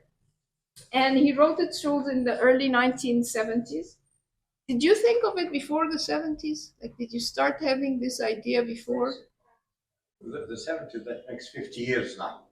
Well, That's okay. good enough. It's good. It's Your good dad, enough. right?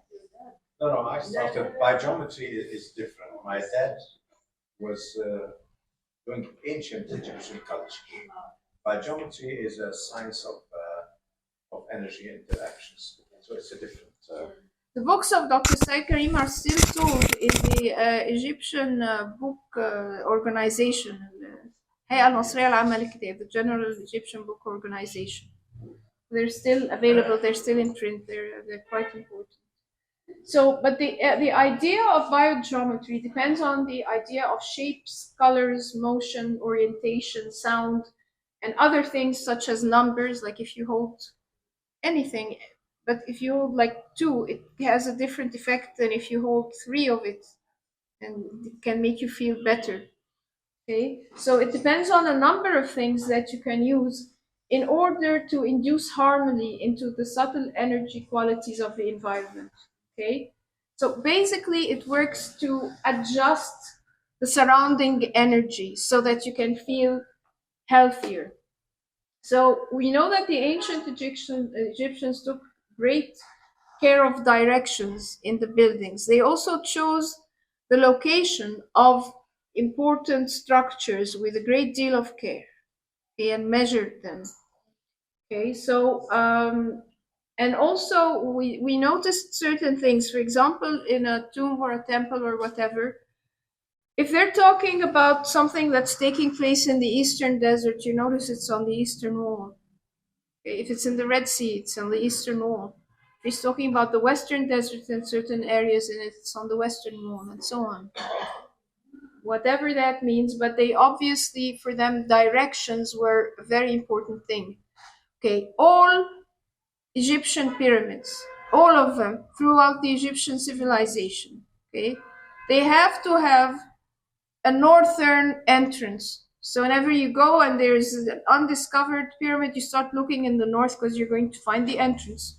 It has to be facing the North Star. Come on, the directions of the Great Pyramid up till now, it faces the true north, not the magnetic even north, much more accurately than anything ever. And we're not even sure what types of equipment they use in order to make those measurements.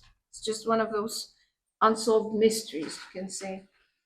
But basically, the ancient Egyptians took a great deal of care with the location. Maybe they used particular energy spots, as Dr. Karim would say, power spots, in order to construct the really important buildings. The other thing, of course, is the idea of shapes, like including the shapes of the pyramids and the obelisks. And apparently the shape itself, if placed on a power spot, can emanate the good energy and sort of balance the environment surrounding it. That's why he's very much against what they're doing these days of just moving around obelisks. And they took several from Tanis, for example, in Sharqiya. Okay, and they're just planting them in different places. And he's saying, well, that way you're just killing it energetically. It's not in the position that it was intended to be to get the greatest effect. All over the world, anyway. Well, yeah, actually, it's the Roman occupation. But you have like, I don't know, 12 or 13 in Rome, and then you have the rest in Constantinople was the head of the Eastern Roman Empire. They also have a whole bunch there. But yeah, they took quite a lot of these. Well, actually, we only have like 7 full ones now left. Other countries have many, many more. 48 alone in Rome. I thought they were less than that. I had sort of a list, as I said, like 12 or 13 of them, and known طبعا by name يعني. Okay, El Laterano, the Lateran was actually Tutmosis III, and it's the tallest one so far. It's about 32.5 meters high. That's in Rome, طبعا. That's one of the largest ones. But incidentally, there is in Aswan. Have you visited the unfinished obelisk in Aswan? That was supposed to be the largest ever, but they had a crack in it and it didn't work, and they just left it right there in the, where they were trying to break it. It has to be one piece of stone, no matter how big or how high it is. It was supposed to be the largest ever, didn't work out. So now the one in Rome, the Laterano obelisk, is the largest, the highest, and the biggest also. So yeah, the idea of measuring also the energy. We have here also this is used. It's one of the things that are used to measure the energy. Okay, you can either use your finger or a pointer, and then of course you need a pendulum. You definitely need a pendulum in order to measure the surrounding energy. No, it's okay. I may. Well, aren't you supposed to like use your own pendulum, or you could different energy? About that. Okay. And we would place this here. We're trying to measure the surrounding area. Okay. And then this is moving towards the highest. This would be the highest on this. Okay. So let's see. This pendulum is a special amulet, huh? Okay.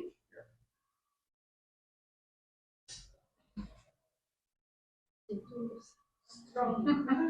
Lotus. No, it's actually more like here.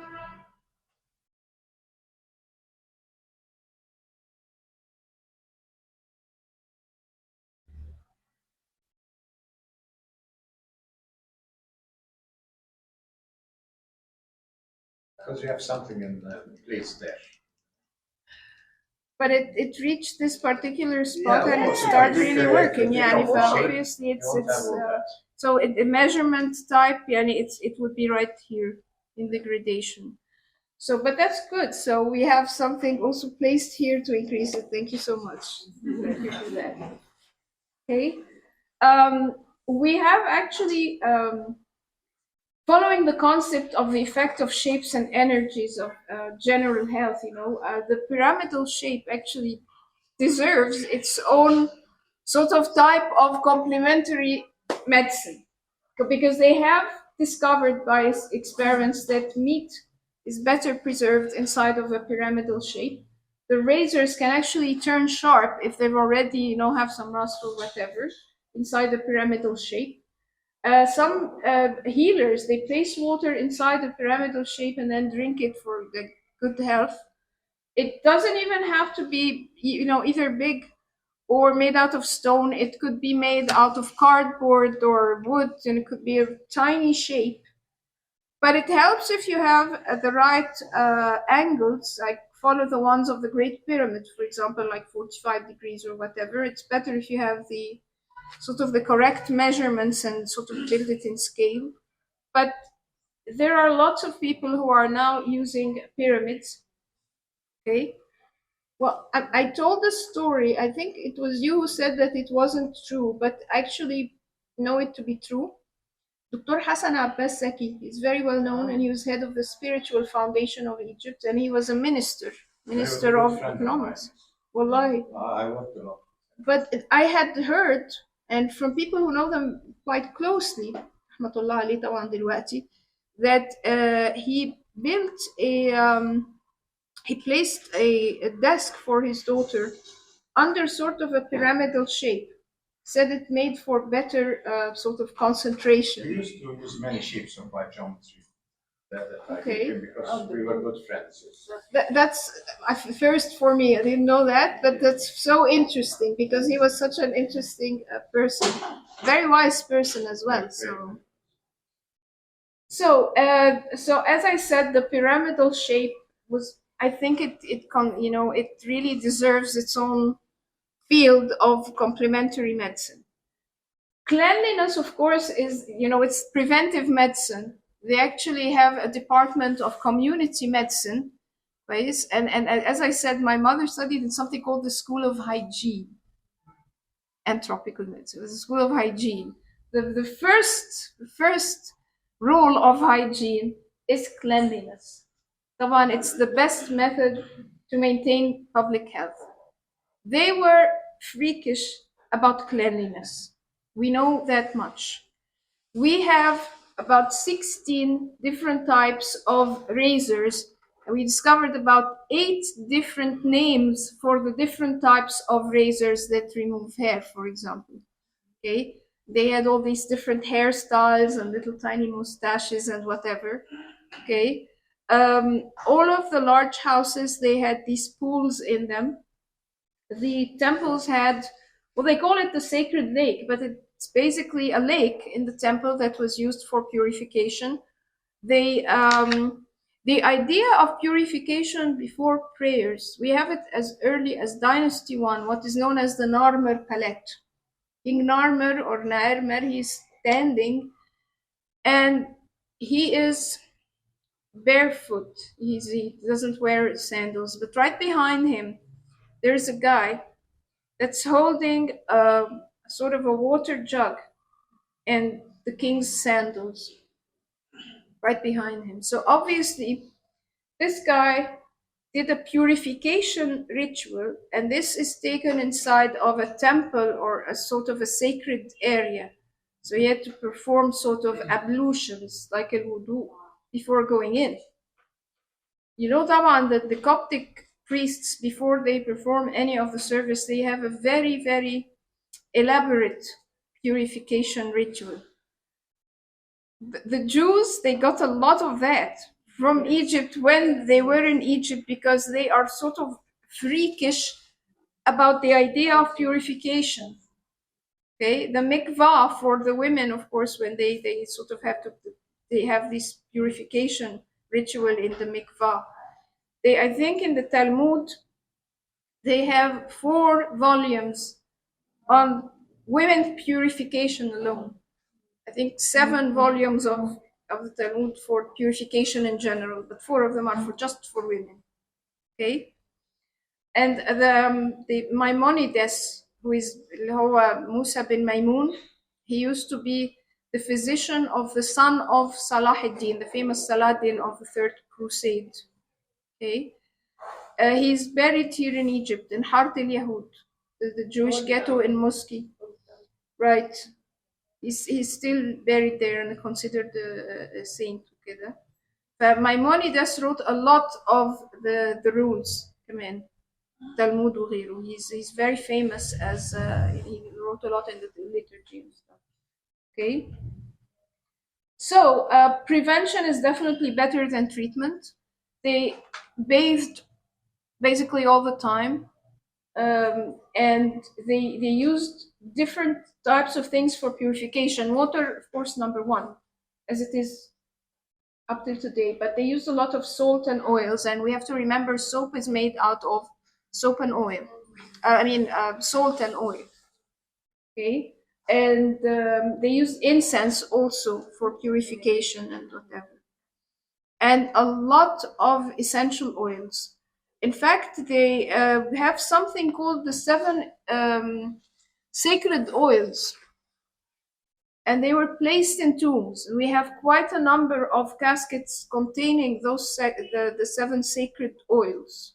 Okay, and then we discovered, of course, in a lot of the tombs that still had stuff in them, a lot of perfume flasks that had a lot of these essential oils. And of course, they would make combinations.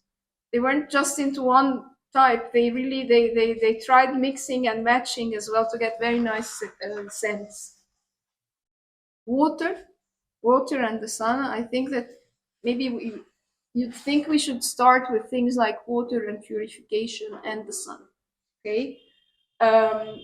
Of course, the cosmogonies are like the theories explaining the beginning of creation.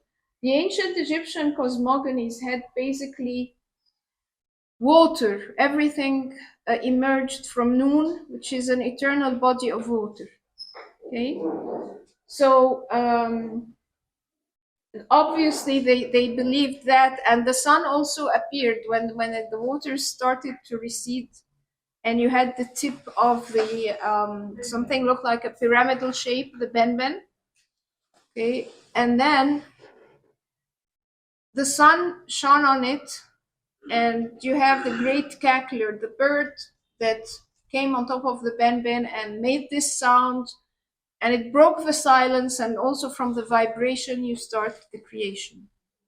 But you have the water and you have the sun in the cosmogonies. So you obviously, in their way of thinking, they were necessary for life, as they are. Okay, the river, طبعا Nile Nilos, this is a much later name. They didn't call it that. They called it Yitru'a. Yitru'a, the great river. Yitru is great, and A is the word for great.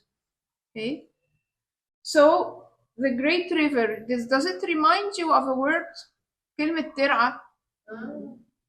كلمة ترعة is really very, very similar to Yitru'a. But anyway, they use that, and of course there is a Nile or an inundation god of the inundation, not throughout the year. Loa Happy, and he's shown as an obese male deity, and he has these sort of breasts for that sometimes heavy men they have these sagging breasts. It's an androgynous. It's a mix of female and male. Oh, that's For fertile, it's giving life. The nine gives the it's life. given life, but بس يعني in the case مثلا of Akhenaten and in the case of other cases like Hatshepsut still has them. She shows them in some scenes and not in others. But in this particular case, we have an expression that my grandmother used this.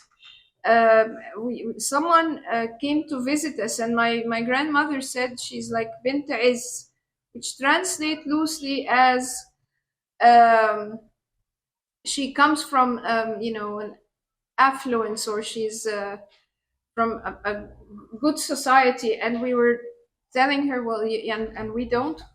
Our family is the better one, by the way. But so and it's like she tried to explain to us that no, it means when you use this expression, it means that you're nice and fat. She was quite fat. But Ibn Iz is actually is that expression, yeah. Okay.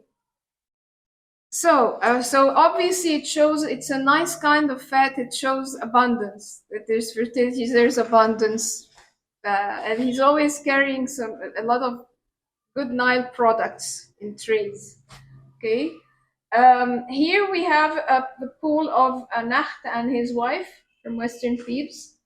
Of course, you see the orientation of the trees. He wants to show you what they look like. Okay. Regarding this whole thing of the scenes, okay, a lot of these scenes are supposed to turn into reality with the magic of the afterlife. Okay, so there are some weird things happening. For example, we have scenes where there is a guy and they're always holding these staffs. And the staffs, obviously, they were also sort of measuring things. They're almost like the dosing, stick or whatever. The dowsing stick, I'm sorry, used to discover the water. But a lot of these, the small stuff, the sechem and the kherep and all of these, have been discovered to be sort of measuring agents. You can actually use it like a pendulum in order to measure the energy. But apart from that, we have scenes of nobles, and they're always holding a short staff and sometimes a long staff as well. But if the short staff he's holding and it's going to sort of, there will be parts of his body would be missing, and instead you'd have the staff. Now he comes to the area which is where he'll be crossing the body, and he removes it, keeps the body. So you have the head of the staff on this side, the rest of the staff here, and here they just remove it, so you'd have the body. You don't want to appear with holes in the afterlife. What if it actually comes to life? Don't want any holes here. And there are other scenes where you have, for example, donkeys. Donkeys are very indigenous. We have them from prehistoric times. Horses are the ones that came from Asia and not before the 18th dynasty. Okay? Camels came much later, closer to the Roman times, by the way. We didn't have them at all when the camels. Yes, but we do have donkeys, very indigenous. They actually worship them in pre-dynastic times. We have 10 donkeys that were buried with a great deal of ceremony. No cows? No, we have, oh, of course, that's the one of the oldest deities actually was the cow goddess, but not just in Egypt. In all of the ancient Near East, they had a cow, sort of a mother goddess. مش بس احنا, even up all the way up to Turkey and Shatal Huyuk and all of that. From pre-dynastic times, the pre-dynastic cow in Egypt was called Bat, by the way. Bat predates Hathor. Okay, she was still a cow, but yes, we have them. We have them also, very, very important ones. So anyway, the orientation in art. For example, you have scenes of donkeys in the tombs, and they're carrying something, a bag with food or whatever it is on one side, like seeds, and then they show the other bag, although supposedly you don't see it. This is the thing that is placed on both sides, so you should not be seeing the one, if it's in profile, you should be seeing the one on this side but not the one on that side. They're not taking any chance in tombs. This is much more important than the idea of what you can see. This you will take to the afterlife with you, and you don't want to miss half of it. So he just puts it all the way up, and he figures that you're smart enough, you'll figure that that's what he means. Okay? This is the sacred lake of the Karnak temple. The sun, Taban, is one of our oldest deities also. The god Ra in Heliopolis, which is now, it's partly in Matareya in Cairo, northeast of Cairo, and also parts of Heliopolis اللي هي مدينة الشمس, the city of the sun, okay, from Helios, the god Helios طبعا of the sun, and polis for city, okay, and it was worshipped as one of the oldest gods. In a lot of scenes, they place a lot of food in the sun, but we also have a lot of adoration scenes, طبعا from the time of Akhenaten especially, and sometimes they have stuff in their hands as they, raising their hands in adoration. Sometimes they're presenting some offerings. Other scenes can't find the real that I took in Amarna, but they were definitely there in the tombs. They just have their hands up towards the sun. This is supposed to be really good also for treatment. It's a kind of therapy. Amen? It's sun therapy. But we have a lot of that. The Egyptians are still very fond of hanging up their clothes in order to dry in the sun, and they say that that's the word that they use is it sterilizes it. The sun sterilizes the clothes. They use that a lot. Okay, so these are scenes from the time of Akhenaten, and you'll notice that they are raising their hands to the sun. But in other cases, they're just raising them up. Okay, the idea here is we believe that they were very learned, that they had a lot of knowledge, okay? And we believe in their wisdom. So let's just try and see what they thought was good and try to follow in their lead and see what happens, because they were quite wise. Whether it's directions, it's not just even in medicine, everything. We just have to see what they thought was good and used it, and it usually turns out to be amazingly good, even for us. And thank you very much.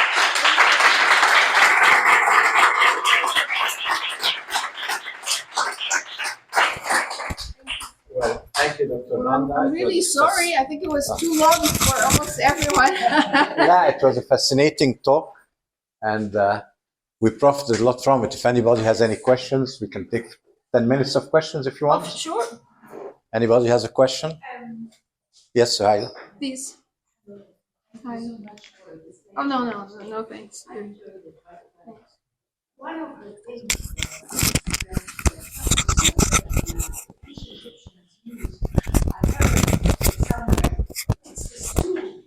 Absolutely.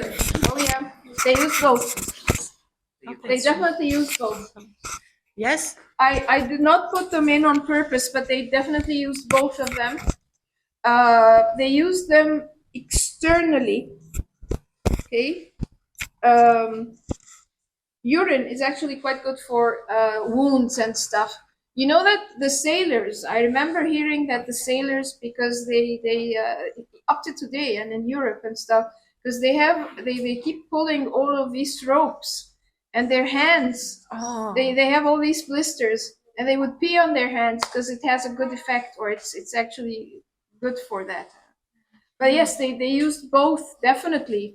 Actually, we have a lot of prescriptions with both of these, but you use them externally, don't use them internally. Also, they have revived again birthing stool, which is Isis always is seen giving birth to her Horus on a birth stool, like a squatting position. I heard that we actually it's the healthiest had way one, again. In my grandmother's place in Monofeya. She was a sister of a pasha. It's a big palace. But they had one of these, and apparently it was very healthy. And the midwives used them in some areas of the dead. I don't know if you were aware of it, that it was still in use in some of these communities. But it is supposed to be quite good. So we have them طبعا in very early scenes, and we have actual physical examples of these birthing stools as well. It remained in use during this time period. So the one that we have in the Divinity, for example, still there is a birth room. It means that up until the 17th and 18th century. My grandmother, actually, obviously the 20th century, the 20th century, it was still in use. They used it quite a lot. It actually makes more sense if you think about it than being in the horizontal position, which is what they do now all the time. At least you have the help of gravity. And you're in the right position anyway for anything to come out. It's a better position, maybe. They are reviving it, but I'm telling you, up till my grandmother's time, it was obviously still used. And I think also most of the extinct products that you mentioned were already known up until the time of our grandparents. So the idea is that just in this kind of 2 generations or 3 generations, we've been subjected to this mass branding things and the marketing deception, right, to an extent that we started to lose the roots of something that I called already the living heritage. And the living heritage was never interrupted. And we got these bones with it. We still get it in the legacy of many families. Like I was much more mesmerized with this image of the people going to the field, and they know that they got some problems, and they got just things like that by instinct, as an animal or a cat that is fed on some herbs by its instinct, and they're doing that. So this is in the genes. But the only problem is that we are really disoriented because the purpose and because of the branding things. We've lost it. Yes, We've lost it. not lost it, but we are deviated from following it or still embracing it. And we need to go back. I think homeopathy is being revived again. And in some countries, it's being even stronger path than others. So there's a lot of homeopathy. There is also maybe the Chinese medicine as well. It's kind of still there somehow. I don't know. Are you talking especially about the Chinese herbs?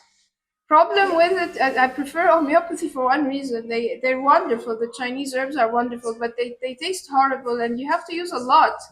In some cases, people have been complaining, like if you have kidney stones, or in other cases where the women, there's a lot of these fibroids in the uterus. Both of these actually can come out with the use of the Chinese herbs, but you have to drink a whole lot.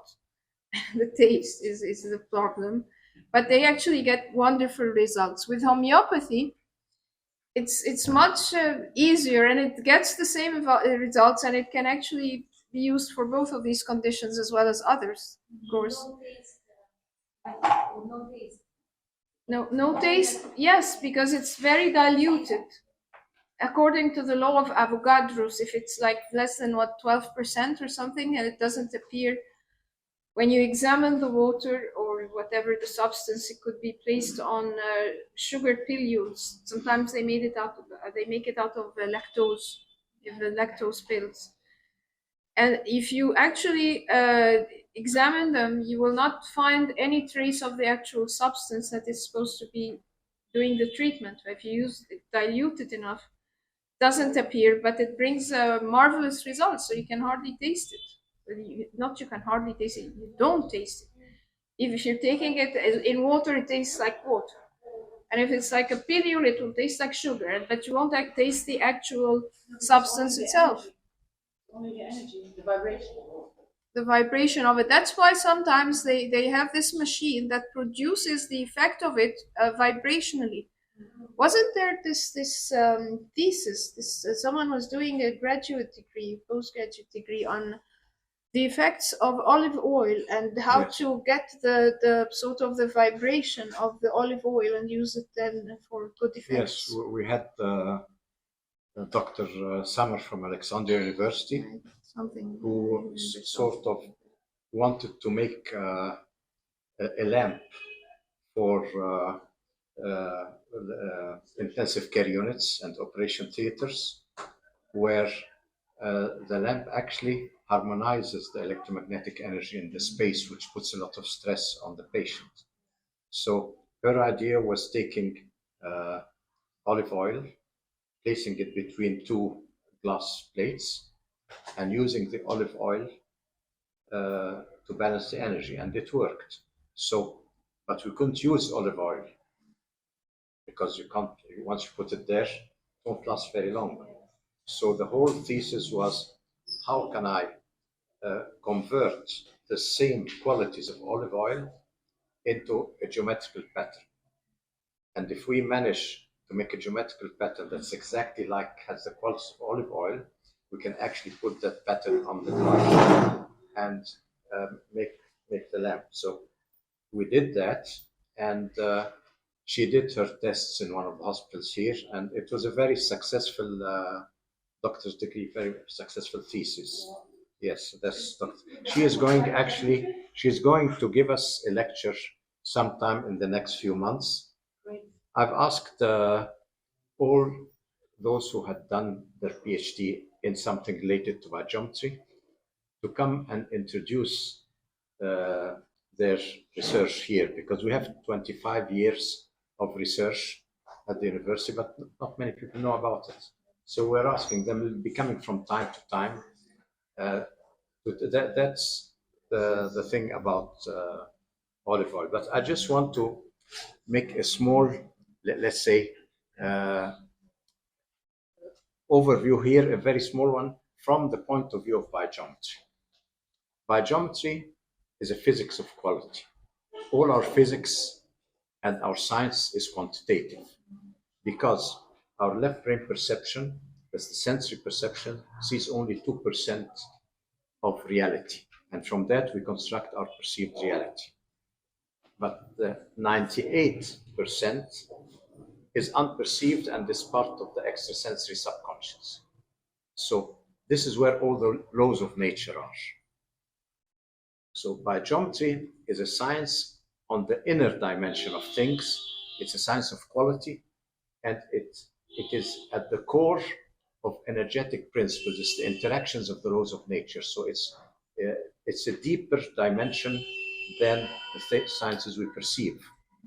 Now, if we come from our modern way of thinking, we have a quantitative science that analyzes the physical. Quantitative is based on analysis of the physical world.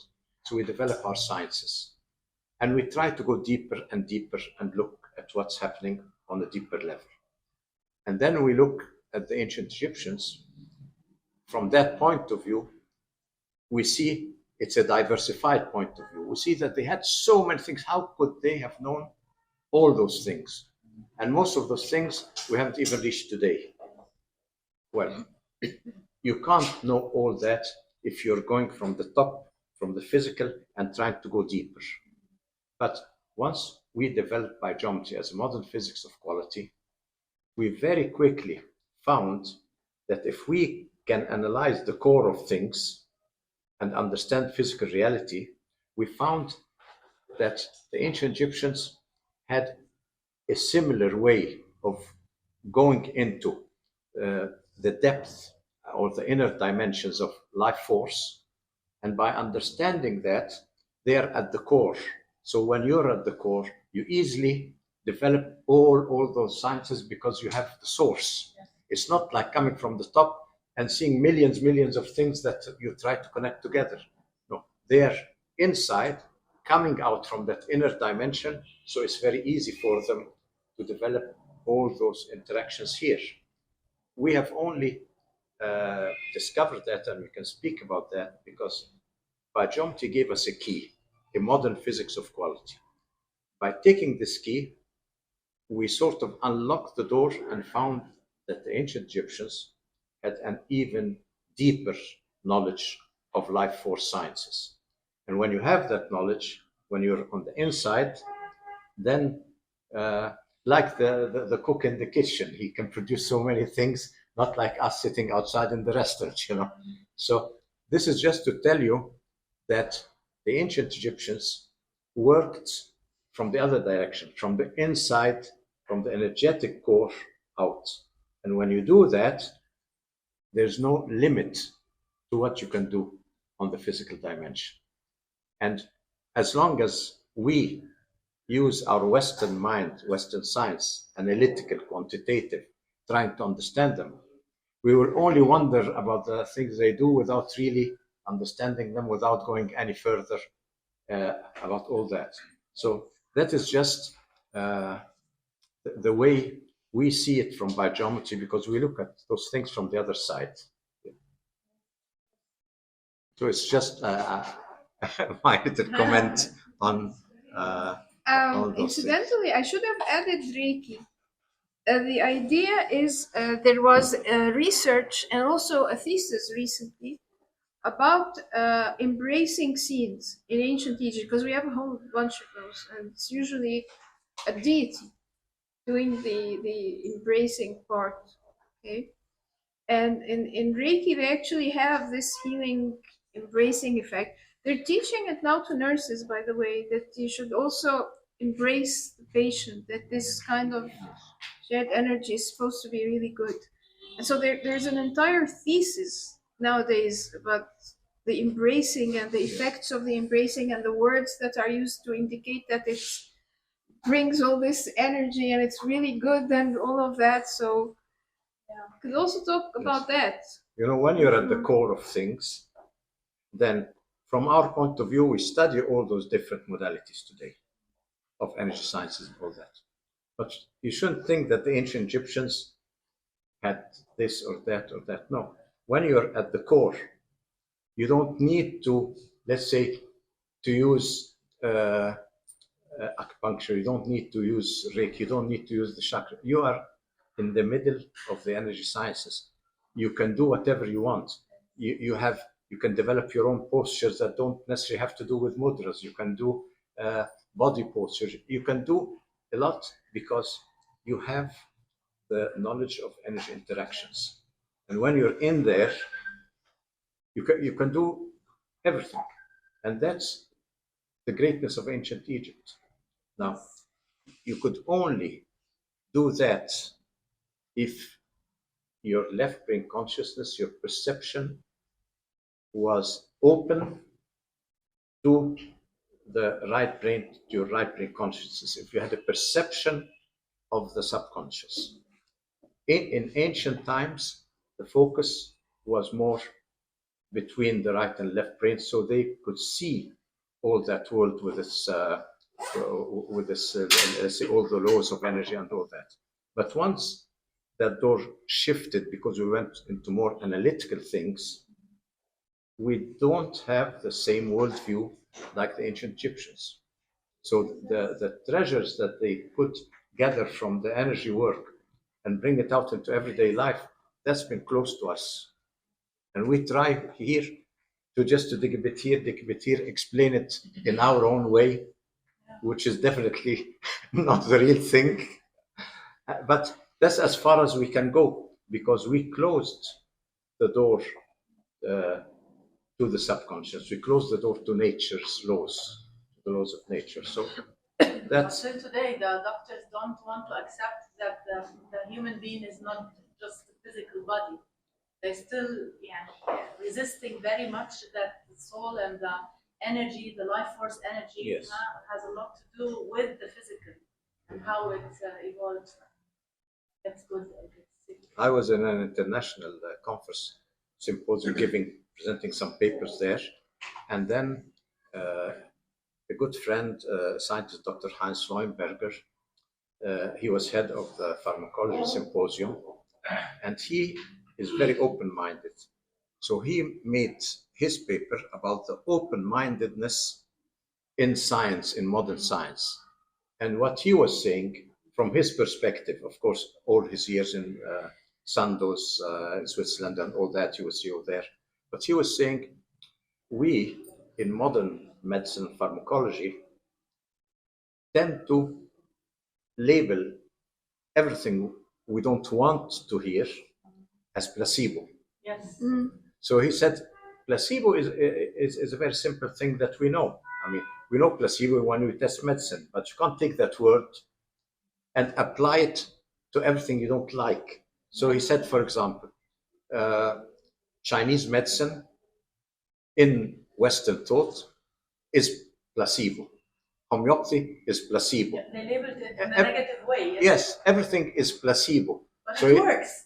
No, but they say, no, everything is placebo. Yeah. Well, it can't be placebo means- if it works on animals or plants. Yeah, but that means that when you say it's placebo, that means you do not want to look at it Yes. as some form of a science. You just want to say it might work, but it's just placebo. So his paper was about this.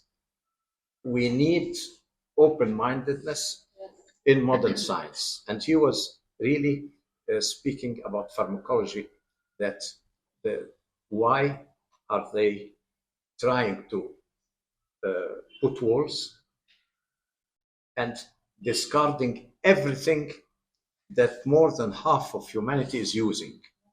Think of so many things related to herbal medicine, related to gemstones, related all of the things we said here.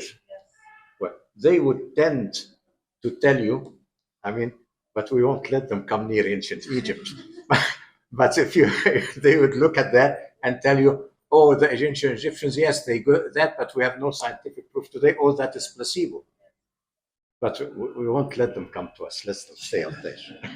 Stay in Europe. Yeah. They're lost. They're lost. No, but that is the situation today, because they don't know better. But when we, I mean, I went there and I told them, why are you inviting me to present papers in a pharmacology symposium? You should look at me as a placebo, as if I didn't exist. Yeah, but why invite me? So I presented 3 papers, and you know, sometimes when you present something to them, these people are brainwashed. I mean, there are 10,000, there are 10 Nobel Prize laureates in the committee, the scientific committee.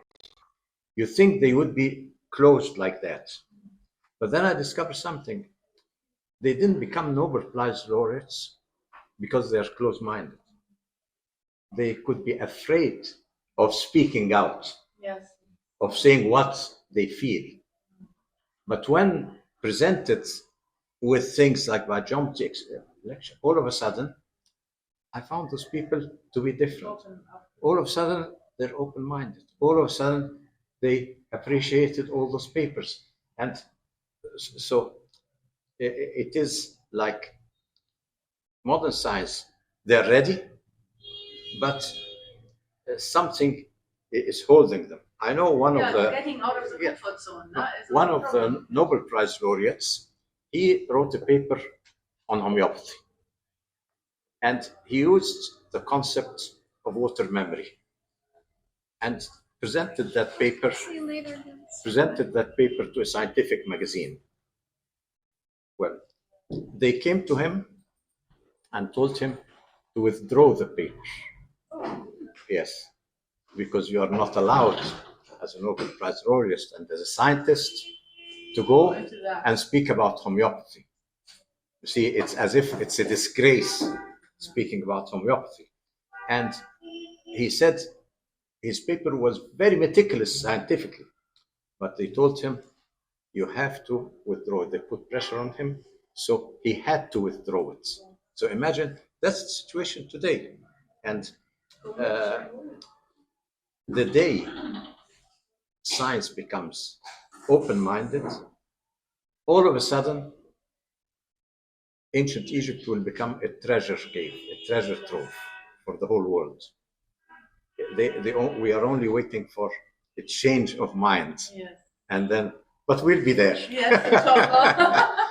So we have found a lot of pendulums. Yes. I actually discovered a number of them, and I got some of their numbers in the museum. I got Yes. some of the accession numbers, so you can actually prove that it is a Yes. pendulum. But that's pretty important, and they obviously were very aware of the energies, and then they shows the locations very carefully. You see, you don't. Healing also is, use sound for healing. You see, I want to tell you something. Of course. What we can do, let's say what we can do today, if we, and I'm speaking from our point of view in BioGeometry, if we can use sound, if we can use color, if we can do all those things for healing and prove it scientifically because of the science of quality and the science of shape. Now, BioGeometry is 50 years old. Now imagine if somebody had a similar science, but instead of 50 years, he had it for 50,000 years. That's the relationship that those people would have had, the depth. And so we have to imagine that those people had a science that is so far beyond what we do, because our science is quantitative. Their science was qualitative. They saw the 98% of the subconscious. We see only 2% of the conscious. So that's where we stand in the 2%, our sciences, and they stand in the 98%. The day we acknowledge that, then we will learn from them. We will learn about the greatness of ancient Egypt. But today, Randa, I call her Randa, but of course Professor Dr. Randa Baligh. لا ده انت ست عظيم. No, she really gave us a detailed walkthrough about medicine in ancient Egypt. I actually can't tell you how abridged it is. I just tried to. I know. You could speak for a week about that. It's not that, but it give us an overview. It's a very good overview. There's a lot of magic as well that was involved in ancient Egyptian medicine and sort of wands. I mean every chapter here, every chapter she introduced today could be a lecture on its own. So today I think this would be a good overview, and then she will be with us from time to time to go deeper into, let's say, this topic or this topic. Wonderful. She won't go far. We keep her here, inshallah. That she radiates. Yes. I think that the last sector is one of those ones. No, I was thinking of the Sechem and the Kherep, which I actually tried out. I haven't tried the Was. The Was is the one that looks, it's like a Anubis sort of, and it's a staff and it has two forks at the end. So anyway, good. Yeah. Don't you think that the second also could be used for tuning fork with those? Looks to me, it speaks to me as a tuning fork sometimes. Wow. Because when I see a tuning fork now, and you look at how the second is. Well, the tuning fork looks almost exactly the same. There you have two sides, and the ending has these two things. It's no. في الوصل لا they're the same size. No. لأنه بيستعملوها في كلمة واسط بتاعت الأقصر. الواسط ده بيستعمل فيها. It's the same. No, they're exactly the same length, if I remember correctly. They're the same. But I never made the sort of the correlation. You probably, and you did it. I didn't. To me, it speaks so much that obvious. Incidentally, I hate high chairs, and I'm loving this one. Yesterday we were in Maison Thomas. I insisted on getting one of the low tables, not the high tables. It is? I don't want to get out of the chair. I hate the high chairs. You don't know how much I hate them, but this is a very special. You were standing, and I felt, I should be standing. Dr. Karim is standing. I didn't want to leave the chair. It's so sort of, I don't know, it energizes me also. It's a nice chair, but I hate them. You have no idea how much I hate them in general. Yeah. Remember yesterday, I insisted on getting the lower one, even though Maison Thomas, they're almost all high tables and high chairs. Nope, I want the lower one. This is amazing. You should try it, guys. I mean, it's really something. Can we buy those? Any more questions? Soon enough, Inshallah. we'll have all our prototypes here. The first floor is full of prototypes. Yes. Very soon. We're waiting. Coming. Inshallah. Coming soon. She's made already. في مايك بيتركز مايك. Coming soon. I was gonna ask if there's any place to get some of the Egyptian native grains that you mentioned. They're sold anywhere. Well, if you're talking about the lotus, for example, No, or you're the talking about grains what? like the wheat and the barley. Anything that can be planted. And Seeds. العطارين طبعا they all have these loose seeds that you can When actually I asked buy for if you wheat, know what it's you're mostly the looking for. GMO wheat. This is what I found when I asked. It's wonderful also, the one that still has the cover, because it also has the embryo of the wheat. Okay, that's good. You mentioned emmer. Is this accessible? Or? I'm not sure. I'm really not sure. I never tried asking for it, to be honest. But you could always try the big spice stores. They have a lot of loose grains. Okay, sure. I'm sorry I can't help more. Incidentally, the tiger nuts اللي هم حب العزيز. They used a lot of the tiger nuts in treatment, and they were supposed to be really healthy. They ate a lot of those, and we have scenes like also in Hatshepsut where they have tons of these tiger nuts. We only find it in Tanta and the Said al-Badawi, but it's obviously so useful that they showed it a lot and they used it a lot in the treatment. فما هياش انها حاجه بس عشان لما نروح طنطا ولا نجيب من عند السيد البدوي. Unfortunately, now they're importing lots of GMOs. The original things, like our original wheat and all things, will be extinct very soon. That's why Emmer was, emmer is wheat, but it's an earlier form of wheat. That's why I'm not even sure if it still exists. The same way, يعني لا ما خلاص أقدم. مونسانتو أقدم من الويت يعني. مونسانتو في كل جلالة قدرهم are spreading GMOs They give you everywhere. seeds that you can't take seeds from.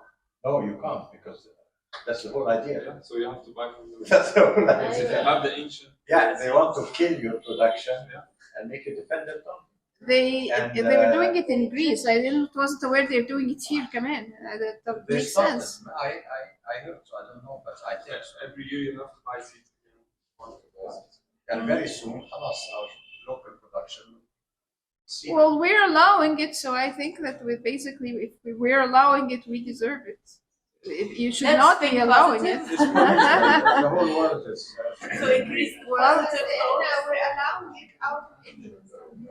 للأسف or other people are just ordering us and telling us you have to do this because we have to be dependent on them. They're doing it in Greece, as I said. The European Union and the Greece are furious and they're fighting back. They 2 years ago they give Monsanto a Nobel Prize for Environment for producing GMOs. I imagine. And the whole idea was, not speaking of quality, but quantitatively, you increase the production, the the result, and the so yield. you get a Nobel Prize because you're feeding the world. And this is one of the manipulations. You see, when you say we don't want GMOs, and they tell you yes, but they got the Nobel Prize for Environment, then how can you argue against that? You definitely can if you're changing nature. And besides, that's probably the reason things are not as tasty as I remember when I was growing up. They're not there. You're losing their amazing flavor. I mean, I would taste the stuff and it has no flavor anymore. Some countries in Europe are still resisting. As they should, really. I mean, it's against nature, and anything that's really completely against nature is proved to be really bad. Are there any groups or organizations that are trying to preserve this species? كان الدكتور القصاص رحمة الله عليه, and he's very well known internationally in environmental circles, and he worked in UNEP for a while. What's his name? كان اسمه عبد الفتاح القصاص, دكتور عبد الفتاح القصاص. Okay, he's a professor طبعا. He has a lot of literature that he produced. And you'd go to his office at 7 o'clock in the morning. He only had his meetings at Cairo University. in the herbarium. And he had his office there, and he only had the meetings from 7 to 9 a.m. And you'd go and you'd find ministers of state going to him, the Minister of Agriculture going to him and asking for his advice, and he's world renowned. And he was trying to preserve a lot of these seeds and things and keep record of them, because he felt even then that there will be a time we will definitely need this stuff, because they're trying to take it away from us, or it's no longer available. And he did it for some animals as well. I mean, I remember he was talking about the Fayoum chicken, and how important it is, and it's a very specific species, and we should try and preserve it because it's wonderful. Okay, so he was doing that for years. He's been dead for years. Also, I'm not sure if someone else or organizations, as you say, are doing this.